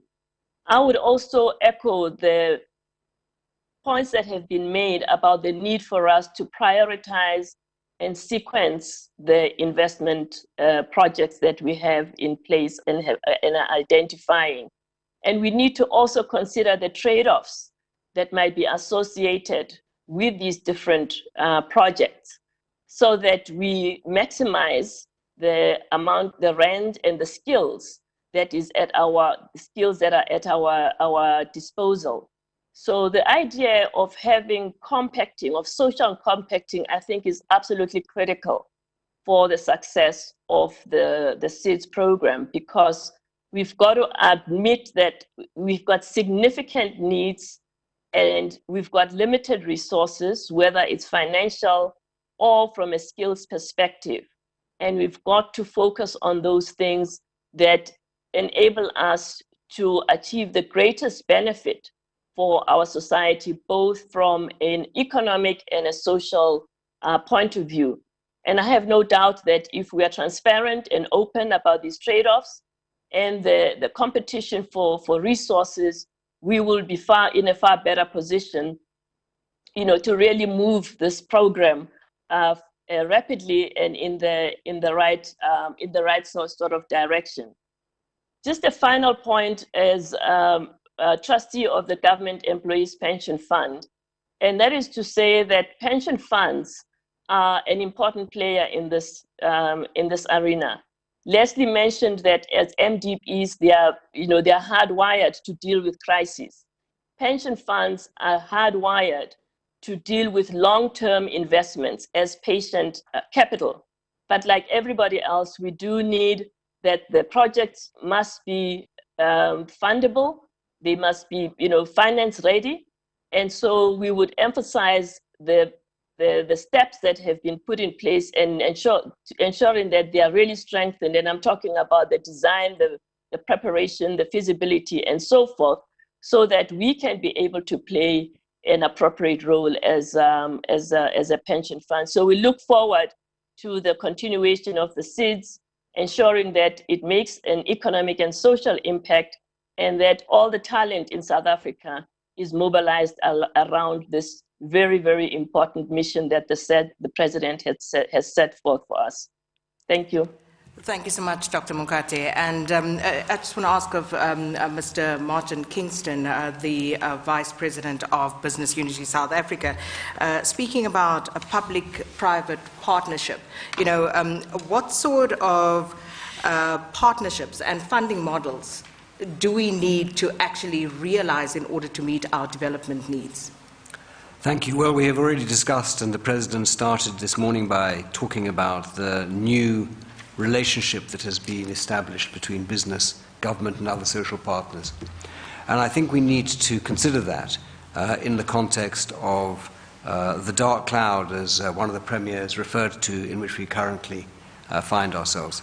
I would argue that COVID-19, in fact, represents a golden opportunity for us as a country, an opportunity we cannot afford to waste. We need to recognize that as a nation, we'll only be able to address our challenges, materially improve the lives of all South Africans, and deliver on the promise of 1994 if we're able to kickstart and sustain high levels of inclusive growth, and we recognize and we acknowledge that sustainable infrastructure lies at the very heart of that growth. But unfortunately, we're not going to be able to do this after COVID. We're going to have to start it during COVID. COVID-19 represents a systemic challenge to our economy, to the health of our citizenry, and indeed, as we've discussed before, potentially to the very fabric of society. We are perhaps now going to enter the most difficult phase of the pandemic, with very serious levels of infection and mortality, and it amplifies the unemployment, the inequality, and indeed the poverty that we've been trying to address. The President earlier today talked about the anticipated contraction in the economy. We wait with anticipation the budget that will be tabled tomorrow, which I think will set out just how challenged our economy is and the sacrifices we're all going to have to make. And the only way we'll be able to address those sacrifices is by working together in solidarity. And working together in solidarity is indeed a public-private partnership writ large. We're going to have to take very decisive actions, and I agree with Jacko, that we're going to have to ruthlessly evaluate the necessity and the efficiency of every single spending choice, both with respect to key bankable infrastructure projects, but also with our forthcoming budget. We recognize the need to shift the focus of our engagements to what can be done, as we've also discussed, to create an enabling environment for investment and growth based on competitiveness and the ease of doing business. And I need to emphasize that every single country in the world is beset now with the self-same problems that we are in terms of COVID-19. And therefore we're competing with those self-same countries in attracting investment to South Africa, and we're going to have to do so for infrastructure that is shovel-ready and able to be immediately implemented. And there's no doubt that the public and the private sector can work hand in glove to identify, to design, to fund, to develop, and where appropriate to own and to operate a broad range of infrastructure projects, not only in South Africa, but also in the rest of the continent, particularly in network industries. Finally, I'd like to say that this is the culmination of very significant work that has taken place over several years, not just months, several years. And we now need to move directly into an urgent implementation phase of those projects that are bankable and viable in an appropriate policy environment. We all acknowledge what needs to be done. There are many examples of low-hanging fruit that we're going to have to harvest as a matter of urgency. And as business, we're fully committed to putting all the necessary financial and human resources at the disposal of the nation to expedite those priority infrastructure projects, which needs to be done on a collaborative and an integrated basis, ensuring that, in fact, during, as I said, as well as after COVID-19, sustainable infrastructure can play its part in driving a sustainable and inclusive economy. Thank you so much, Mr. Kingston. Let's go to the Premier of KwaZulu-Natal, that's Mr. Sihle Zikalala. Now, as Mr. Kingston points out, what COVID-19 has done is that it has laid bare the inequality that we have been grappling with for so long, and it's really brought to the fore the reality of this inequality. And if we're being honest, if we look at the NDP 2030, we were going to struggle to meet those goals anyway without the interruption and disruption that COVID-19 has brought about. So looking at where we are at right now and what has been said, Mr. Zikalala, we have to move from the premise, first and foremost, that this is, of course, a health crisis, first and foremost, but then comes the infrastructure part of it that we hope will kickstart our development and deal with issues such as inequality, such as unemployment, and that triple axis that we've spoken about for so many years. But as a province, how do you see yourself moving forward from the position that you find yourself in right now and what has been said here this morning?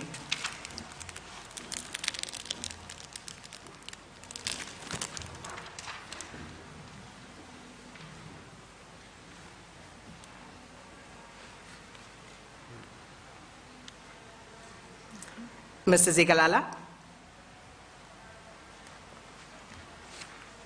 Well, Mr. Zigalala not there. Mr. Zungu, I'll throw that same question to you, as it pertains to our starting point moving from this particular pandemic. Well, my view is that, like Martin said earlier, COVID-19 is an unprecedented phenomenon. In the words of some eminent persons, paraphrasing them, it's a crisis that must never be allowed to go to waste. And the fact that we as South Africans are probably first in the starting block, to try and harvest the good that may come out of this crisis is a good start. Certainly from our side as a Black Business Council, we've identified 3 possible threats which have featured somewhere in the earlier presentations to a successful implementation of this wonderful program. One of them is obviously corruption.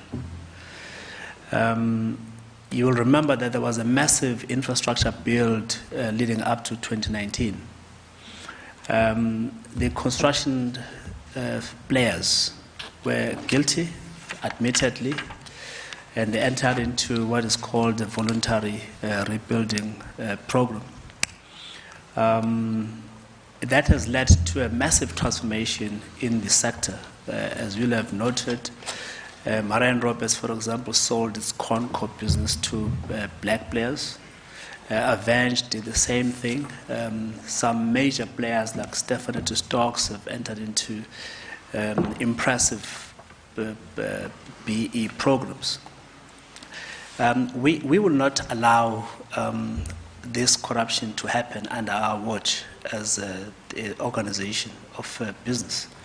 And that's one of the major commitments that we're making to the President, that the Black Business Council stands ready to confront the scourge of corruption.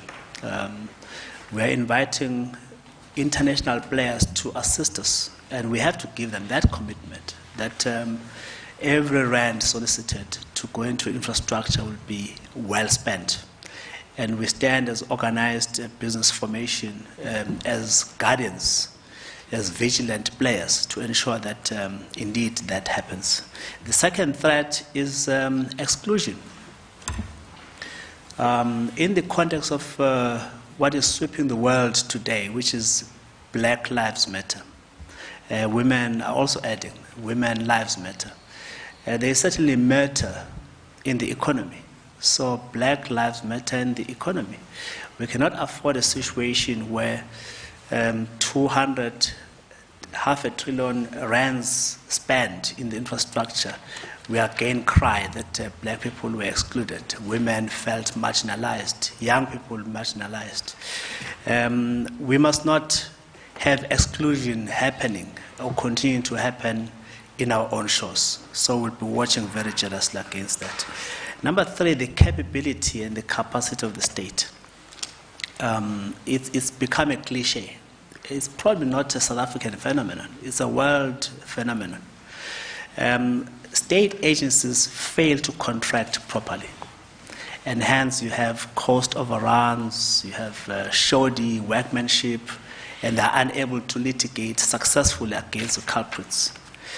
So there comes this issue of a triple P, public-private partnership, where we as a private sector bring in the skills and assist state agencies to be able to contract properly, so that whether you're a major player from outside the country, you are held to account if you fall foul of the rules.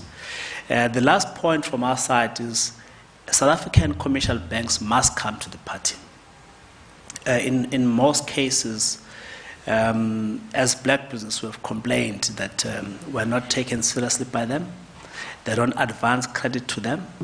Now that the construction companies are in the hands of Black business, we hope that they can access credit to execute on these projects. Suddenly, the commercial banks must not be shy, just because the agencies who must implement this are now black players. So we are watching very jealously. That's basically us saying there are agencies who have been associated with stymieing the successful execution of projects in provinces. We know that we'll not mention them by name, but we as the Black Business Council are engaging them to say, don't put our country to shame. These projects must run seamlessly and must happen within time, within course, without any impediments. So that's our responsibility as Black Business Council. We'll be there in all provinces, including KwaZulu-Natal and others, to ensure that on the ground projects get implemented properly. Thank you. So the question then becomes, because if we take a look at mega infrastructure projects historically, there's always been an element of corruption that comes into play.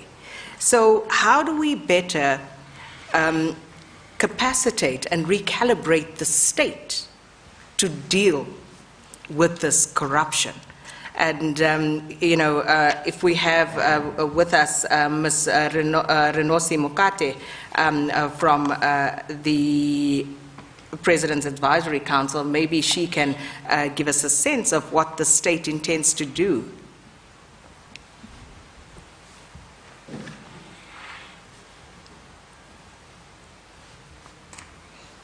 Ms. Mokate?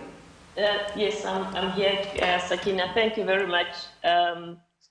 I cannot tell you what the state intends to do because we advise the president on these various issues. Suffice to say that the issue of state capacity is something that we have also identified as being critical. And if one looks at what has been done with the SIDS, I would say it really is a beginning of a new way of doing things. And because you need to start somewhere with the conceptualization, with the working the idea through various parties, as has been done through the SIDS process. But as others have indicated, what is critical is the implementation aspect.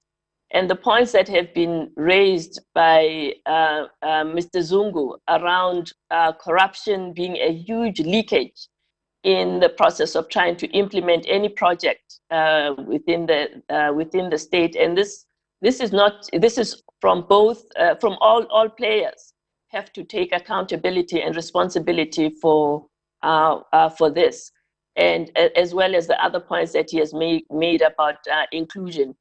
One thing for sure, though, that we do know is that it's not as a consequence of lack of interest or lack of desire from the state to ensure that the corruption is limited. And this is demonstrated by the support that independent institutions such as the Auditor General are given. However, other levels of government also have to play a role. And all members of society have to play a role in that respect. And that's what we would be advising, not just the president, but our society at large, that this, corruption and limiting corruption is not the business of any one party. It's the business of all of us as a society. Of the Eastern Cape, Mr. Oscar Mabuyane, with regard to this, and also if you would care to speak to a more specific level, and one would imagine if you think of Mr. Adesina spoke about Eskom quite a bit, and if you look at corruption at Eskom at a specific level and the capacitation that happens there, one has to ask the question, what is it that Eskom is trying to deliver? And you look at the capacity of Eskom to deliver. If Eskom has to supply energy and electricity, and you look at the board of Eskom, you would expect to see a whole lot of engineers there, at the very least, who would actually know how to actually take the task and then implement and deliver. But is that what actually happens at a very specific level? You know, are these boards, are the councils at a local government level, are they fit for purpose, or are they filled with people who don't have the requisite skill set to actually deliver on what it is that you set out to do? Mr. Mabuyane?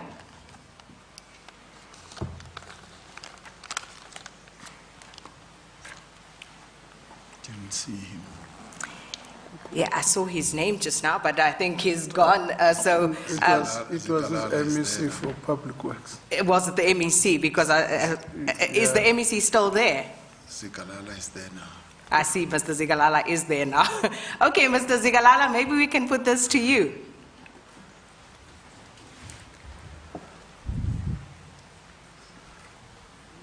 For having us, and greetings to the President and all members of the panel.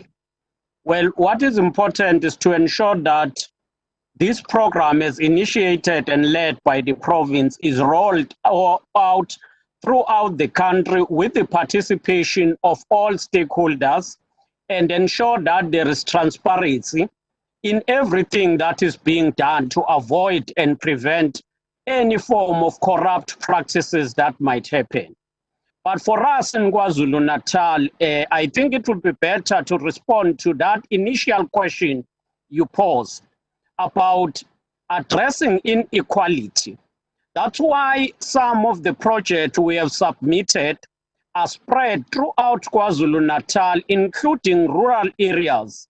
We have submitted 4 agri-parks, which are very comprehensive and bankable, and they address the issue of agriculture, food production for both domestic but also for exportation.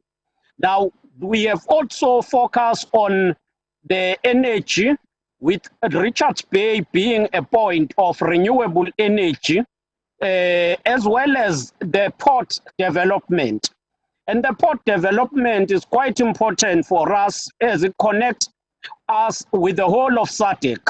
And that is one of the strategic location, the advantages of KwaZulu-Natal, because through port, we are able to access number of countries in the SADC, but also to trade with the whole world. So these are bankable projects that have gone through feasibility studies, and we support the initiative. We also embrace the partnership with the private sector, and we believe that will enhance the effectiveness of this project. Thank you so much, Premier Zigalala. And again, you know, you're highlighting the issue of a collaboration, because South Africa by itself can only do so much. It will need to collaborate with regional, continental, and international partners as well, because that would provide a platform to actually pool resources that can, in fact, do a lot more. But in terms of how we fared thus far in that regard, how well have we done? Because that's the other thing, you know, monitoring our progress on policy. It's one thing to put the policy on paper, but if we don't go back and monitor exactly how well that policy worked, what does that mean? Dr. Zamani Saul, he was there earlier, I'm not sure if he's still there, because if you take, for example, where we started as a democratic nation with the Reconstruction and Development Program that the President also touched on, did we do a proper evaluation of how far that brought us? Thank you very much, Sakina, and thanks to the President and the Minister for Infrastructure for according us this rare opportunity to be in a position to engage with such a very critical and important topic. I think one of the issues that you are asking me about, it's more related to our capacity to implement some of our plans. I think that's one of the issues which the President has consistently raised in his debates, that our quest to build a developmental state, it's premised on the capacity of our state to implement some of our major projects that we've identified. Because it does not really help to have symposium and have conferences and take far-reaching policy decisions if there is no adequate capacity to implement. But what hinges on the adequate capacity to implement, and particularly for this symposium, is basically our planning capacity. Do we have adequate capacity as the state to plan these major and mega infrastructure projects? And linked to that is our capacity to implement. And do we possess the technical capacity that we need to implement these projects? And if you also look basically at what happened during your post-World War II period, the primary focus was to ensure that we strengthen the capacity of governments to execute mega and major infrastructure projects, which actually served as a catalyst for economic growth. That is what we need in South Africa as we are currently speaking of a post-COVID economic recovery plan. I agree with the President that infrastructure, rollout of infrastructure will become the flywheel. That's the word that he used, flywheel, which I hear for the first time today. But what we normally say, it will be the catalyst for growth, rollout of major infrastructure projects. But whether we'll be able to do that successfully, we'll be able to put in place infrastructure that will serve as a catalyst or a flywheel for economic growth, it will all depend first and foremost on the capacity of the state. Number one, capacity of the state to attract the necessary investment, technical capacity of the state to ensure proper planning and execution of this project. That is one of the areas that we need to work on. As I was listening to Dr. Ramakgopa, I was very much impressed because seemingly all the 276 projects that he mentioned, of which 88 are ready for financial investment and financial close, it reflects a semblance of capacity because what he is presenting, it's shovel-ready projects that at any given time, as soon as you get the necessary investment, implementation thereof can start. And also the issue of implementation is linked to our capacity to ensure that there is consequence management. And we also protect the implementation of this project from corrupt practices and malfeasance. So it's quite a combination of issues which I think with the attitude of the sixth administration to ensure that we root out corruption, we build the capacity of state, we plan properly, and pointedly we know what is it that we want to achieve.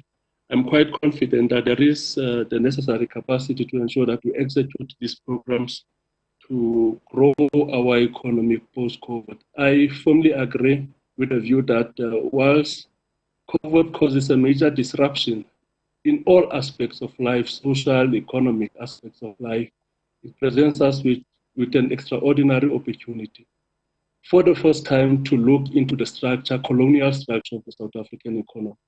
And what is it that we can do together with the people of South Africa to ensure that we change the colonial structure of the economy of South Africa by deracializing ownership, by also ensuring that the geographic disparities which are there are being addressed. One of the issues which was raised by Premier Zikalala, the urban-rural divide, we must be able to address it. Whilst we won't be able to stop people from rural areas to come to urban areas, but if there's a sense of economic growth and livelihood in rural areas, that might curb the numbers of people moving from rural to urban areas. It's a global phenomenon, rural-urban migration.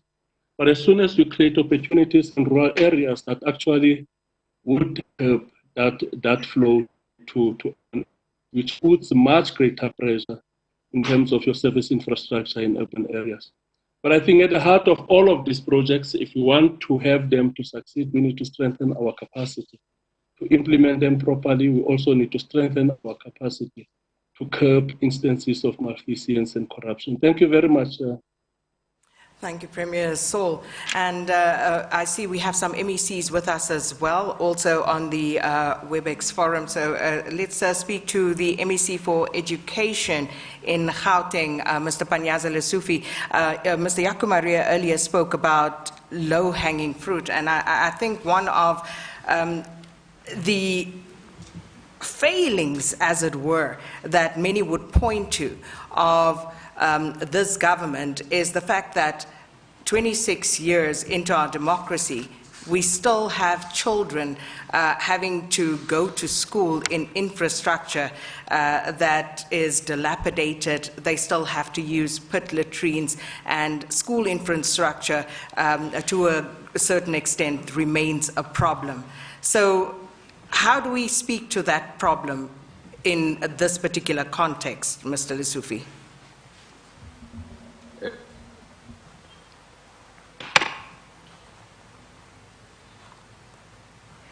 Mr. Lesufi, I think you need to switch on your mic. Your lips are moving, but we can't hear you.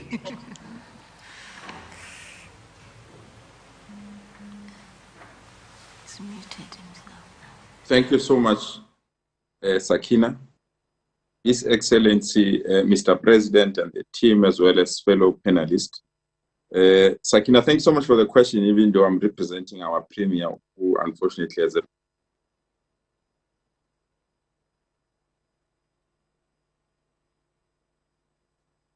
We seem to have a bit of a problem with that connection, so we'll park that one there for the time being. A lot has been said. A lot still needs to be said, and I think there have been a lot of valuable contributions. His Excellency, the President, Minister Delil, Dr. Ramahupa, I deliberately didn't ask any questions of you because I wanted you to listen to the input that came from everybody else and then to respond to these very real questions that are being asked, the very real challenges that are being raised, and of course, to give some sort of guidance in terms of what the way forward may be. Let me start with Minister Delil. Thank you, Sakina. I do know that people want to know what next. And I can report that the number of parallel processes are taking place already. Cabinet approved the infrastructure plan already on the 27th of May. We then started assessing all of those projects, and 55 of them are ready, and we have got the funding for it. So I agree with Mr. Murray that we now need to prioritize in terms of social and commercial infrastructure. We have sort of done that already. We looked at infrastructure that are commercially viable, and we've referred that to some of the commercial banks, the MDIs and the FDIs.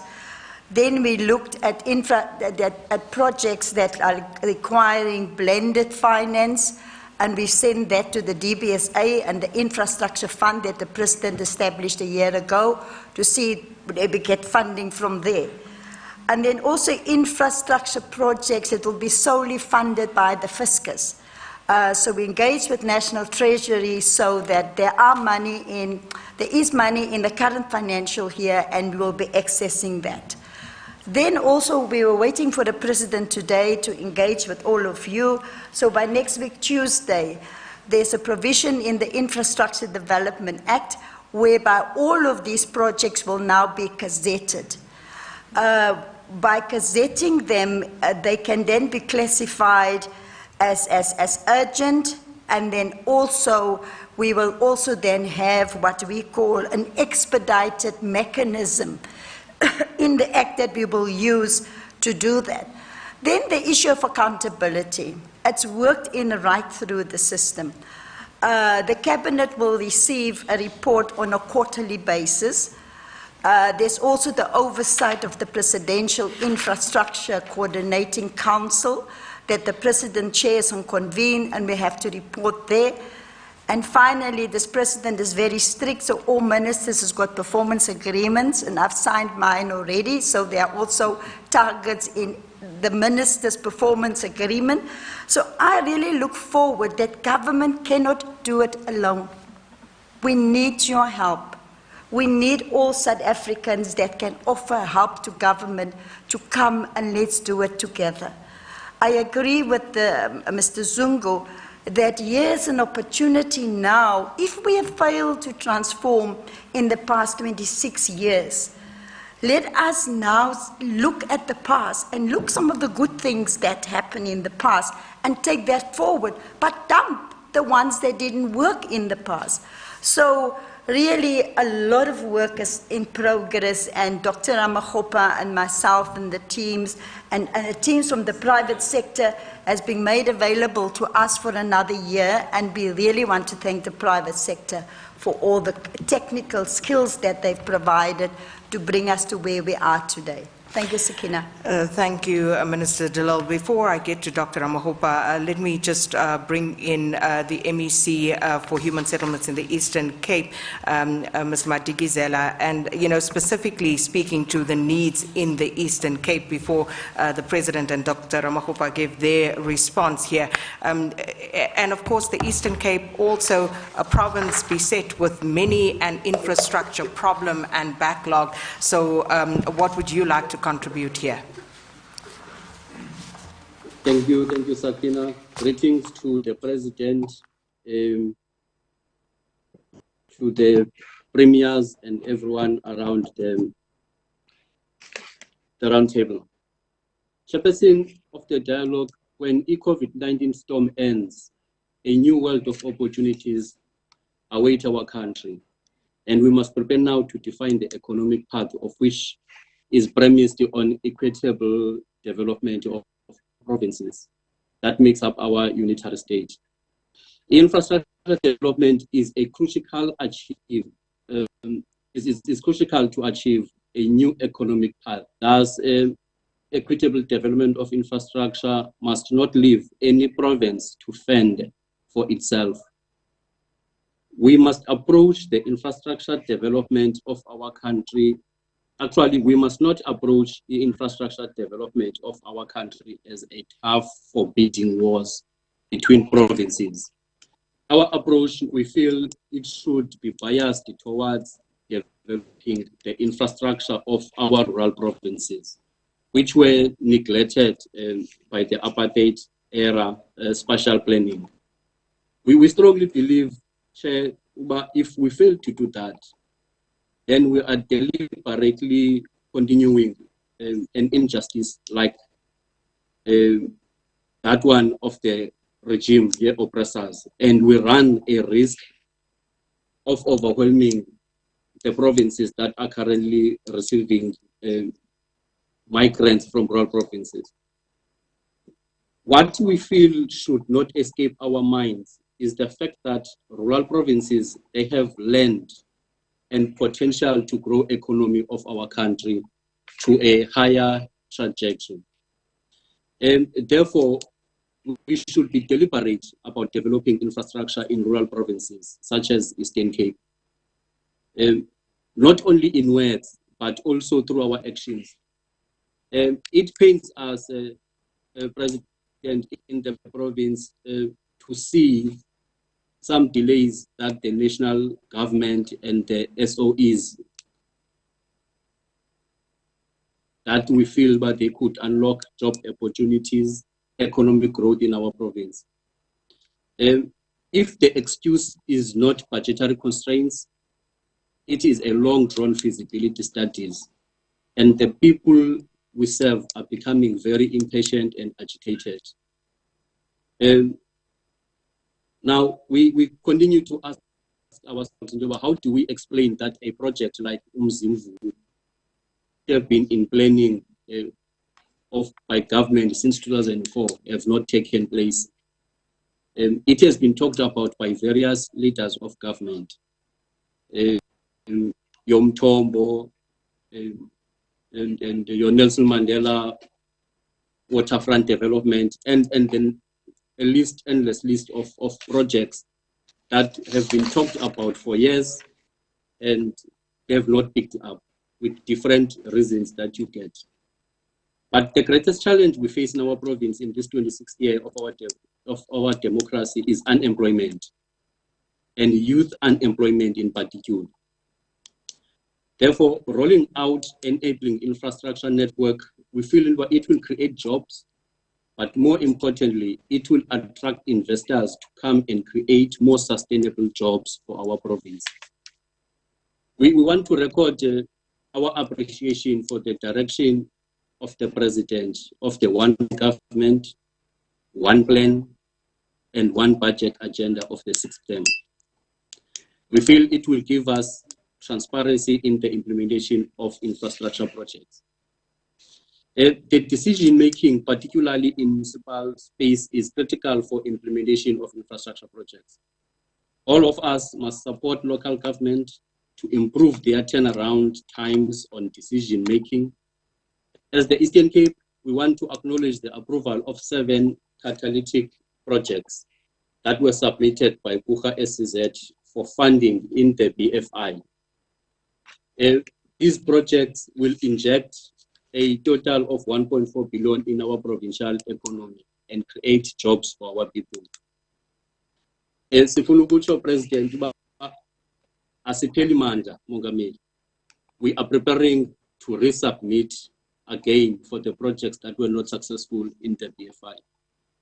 We have hope in that this program will assist the province in making sure in the infrastructure backlog that we are suffering, as you could see, our dilapidating infrastructure, our health facilities that we are trying, and every infrastructure that we have in the province, generally, our roads. So this intervention, President, we feel it will strongly help the province. And no, totally messing with protocol, but I believe MEC Lesufi says someone keeps muting him, so let's not deny him the opportunity to have his say here this afternoon. And MEC Lesufi, let's try this one more time. Thank you so much, Sakina. I hope it won't happen. His Excellency, Mr. President, and the team there, as well as fellow panelists. Sakina, the question that you raised about pit toilets, another thing, I always tell people that since 1994, this government has not built even a single pit toilet. We continue to build quality toilets across all our communities, purely because the inheritance of those bad and unfortunate infrastructure backlogs that we had. We have to move with speed. We don't have to undermine the deficit that we inherited from the system that ignored the need for infrastructure in our communities, but at the same time to move with speed to accommodate new communities that need our infrastructure. We continue to build good schools, we continue to build new facilities in all our communities. It does not mean we endorse when learners fell or fall inside the pit latrines. We don't support that. We really believe it's something that can't be tolerated and can't be accepted. And we need to move with speed to really eradicate all the pit toilets. But the plan is there, the budget are there, the political will is there to ensure that we eliminate this kind of infrastructure. We don't need it, and we must ensure that it's totally eradicated in all our communities. Hence, if you check our investment,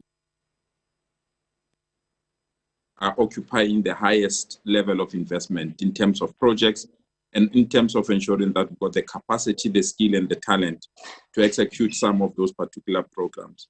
And that is why we welcome this initiative. We really believe it's a very important initiative. The roles are clear, the functions are clear, as articulated by Dr. Ramokgopa. It gives us that courage that we can be in a position to go ahead with the investment plans that we have. We've got a total of 1,086 infrastructure projects in our province that are ready. The total value is almost 55.7 billion.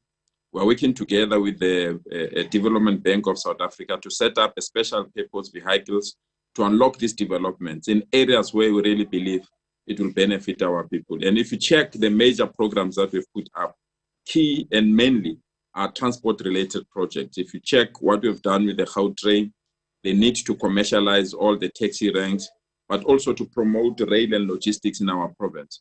We believe these kinds of projects will unlock all the necessary potential that we need within Gauteng. So we're excited, we are thrilled, and we look forward to work in this coordinated approach so that all of us can put our country first and can give opportunities to all our people and ensure that this economy benefit all of us rather than benefit the few. Thank you so much for this opportunity, Sakina. Truly appreciate it. Thank you, Mr. Lesufi. Mr. President, it would seem as though there is a common purpose when it comes to moving South Africa in the right direction with regard to the theme that we are gathered under here today, investing in infrastructure for shared prosperity now, next, and beyond.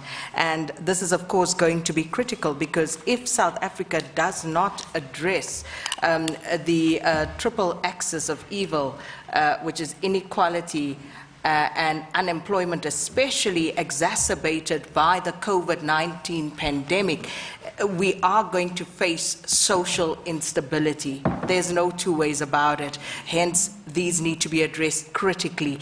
And if we look at some of the contributions that were made from the various finance institutions, they are willing to put the money there. The Development Bank of Southern Africa, apparently you have a lot of money, Mr. Godongwana, and we need to talk more about that.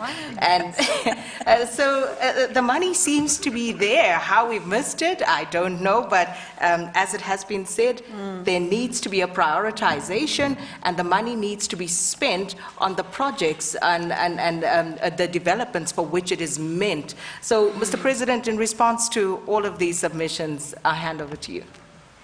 Well, thank you very much, Sakina. As I told you, I've come here to collect checks. I've come here for the money. So I've had really good news about the availability of money. But let me start off by thanking everyone for participating in this symposium. This is indeed historic, as I said, and without repeating myself, I'd like to say that to bring together our provinces, the key players in the architecture, political architecture of our country, but also bring together local government players, as in the president of SALGA here, to bring them together with financiers, as in development banks, and not only local development banks like the DBSA, but international banks, development banks rather, and to come and bring everyone who is involved in the infrastructure development arena, and to talk about pit latrines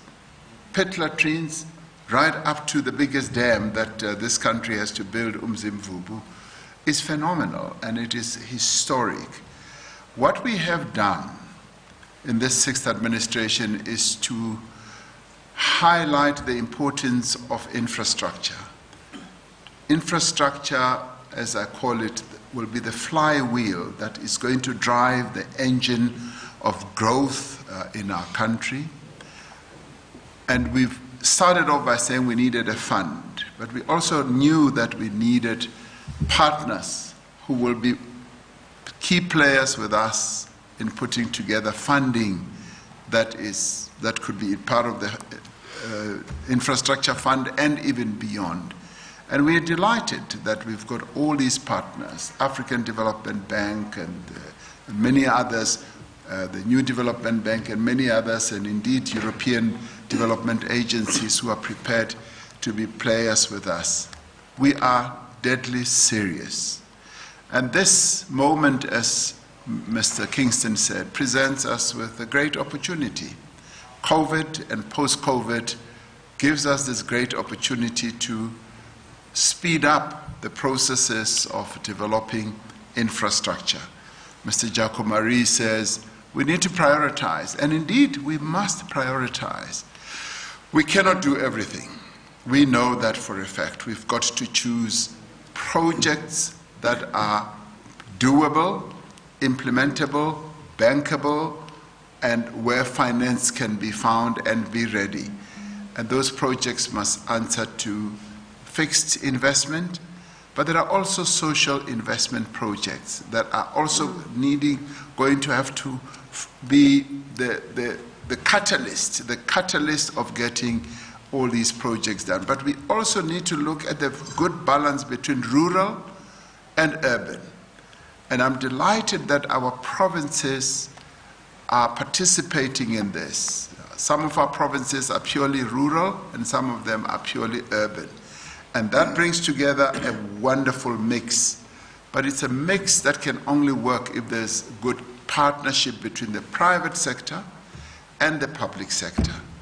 And we've delineated the projects very well, as Minister Delil was saying, because some of the projects can easily be funded by the private sector, and those are going to be well packaged as they have already been packaged. And Minister Delil is running ahead. She's already ready to go and gazette.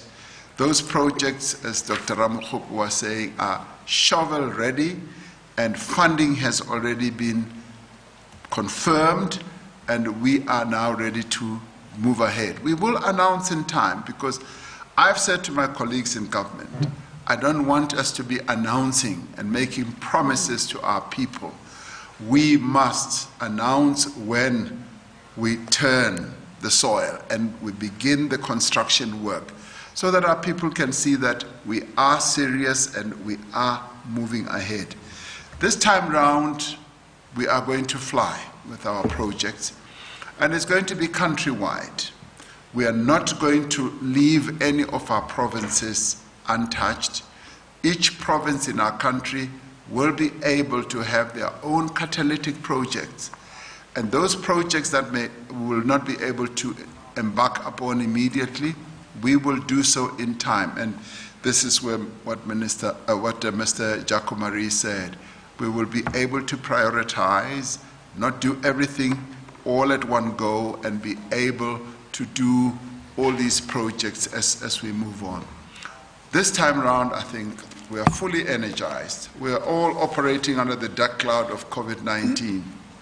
Now, I like imageries. The imagery that I have in mind is that we are all in a plane and it's going through a turbulent storm. We are in a plane and we are flying through a very turbulent storm, and that is COVID-19. We've got to fly through this storm, and all of us have a responsibility to stabilize this plane. And infrastructure is the one that is going to stabilize the economy of our country, as we stabilize many other areas as well. And through this, we will be able to create the jobs that are going to be lost. We'll be able to prop up the companies that are now ailing and are going to go through difficult time.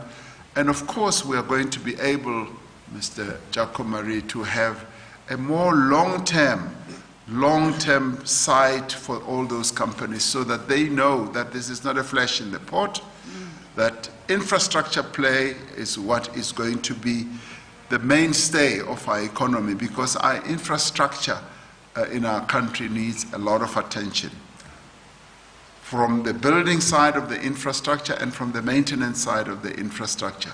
So we are going to keep our companies, construction companies, very busy. And that is why we want transformation to be the key ingredient, because many of those companies must be black-owned, must be black-led, and they must be able to attract good skills through it. Now, I want to end by saying we have set up a really good facility, the facility that is overseen by Minister Delil, that is being led by Dr. Ramokgopa. We would not have been able to get to this point if we had not set up this facility in the presidency. The facility itself, the office that Dr. Ramokgopa is leading, is the one that is driving this process, and we are going to drive it beyond. What has been able to achieve is to get the private sector to support it. So it's there, supported by the private sector from a skills point of view, and now going forward, we are going to be able to get this facility to cooperate with all the key role players. And it's wonderful that we've been able to amass so many people across the globe to participate in this initiative on infrastructure during the period of COVID, meaning that we're stabilizing the plane as it is flying through this turbulent period, and this is a plane that is going to land very, very safely beyond COVID. Destination is South Africa. Post-COVID must be a South Africa where infrastructure delivers the progress and the growth that we want. So I thank you all for your participation. Thank you very much. Thank you, Mr. President. And to everyone who participated. Not sure if there's perhaps been a misalignment between myself and Nombulelo and Natalie, because I haven't seen any questions come through. But at this point, I'm not sure because I still don't have any. But as you can imagine, there are some very pertinent questions that still need to be asked. And of course, I think my colleagues, I don't know, haven't seen any. Any questions? We closed. They're all answered. Consider them answered. So, Samkele, you are laughing. No questions whatsoever. As I said, Mr. President, I apologize, but I think the questions didn't come through. I did not see them. So, is there a separate media briefing? All right. There'll be a separate media briefing, and those questions, of course, will be answered at that point. But I thank everybody for their participation here this afternoon. Thank you so much to everybody who tuned in as well. And this, of course, was the Sustainable Infrastructure Development Symposium South Africa. And with that, we leave you. Thank you so much. Thank you. Well done.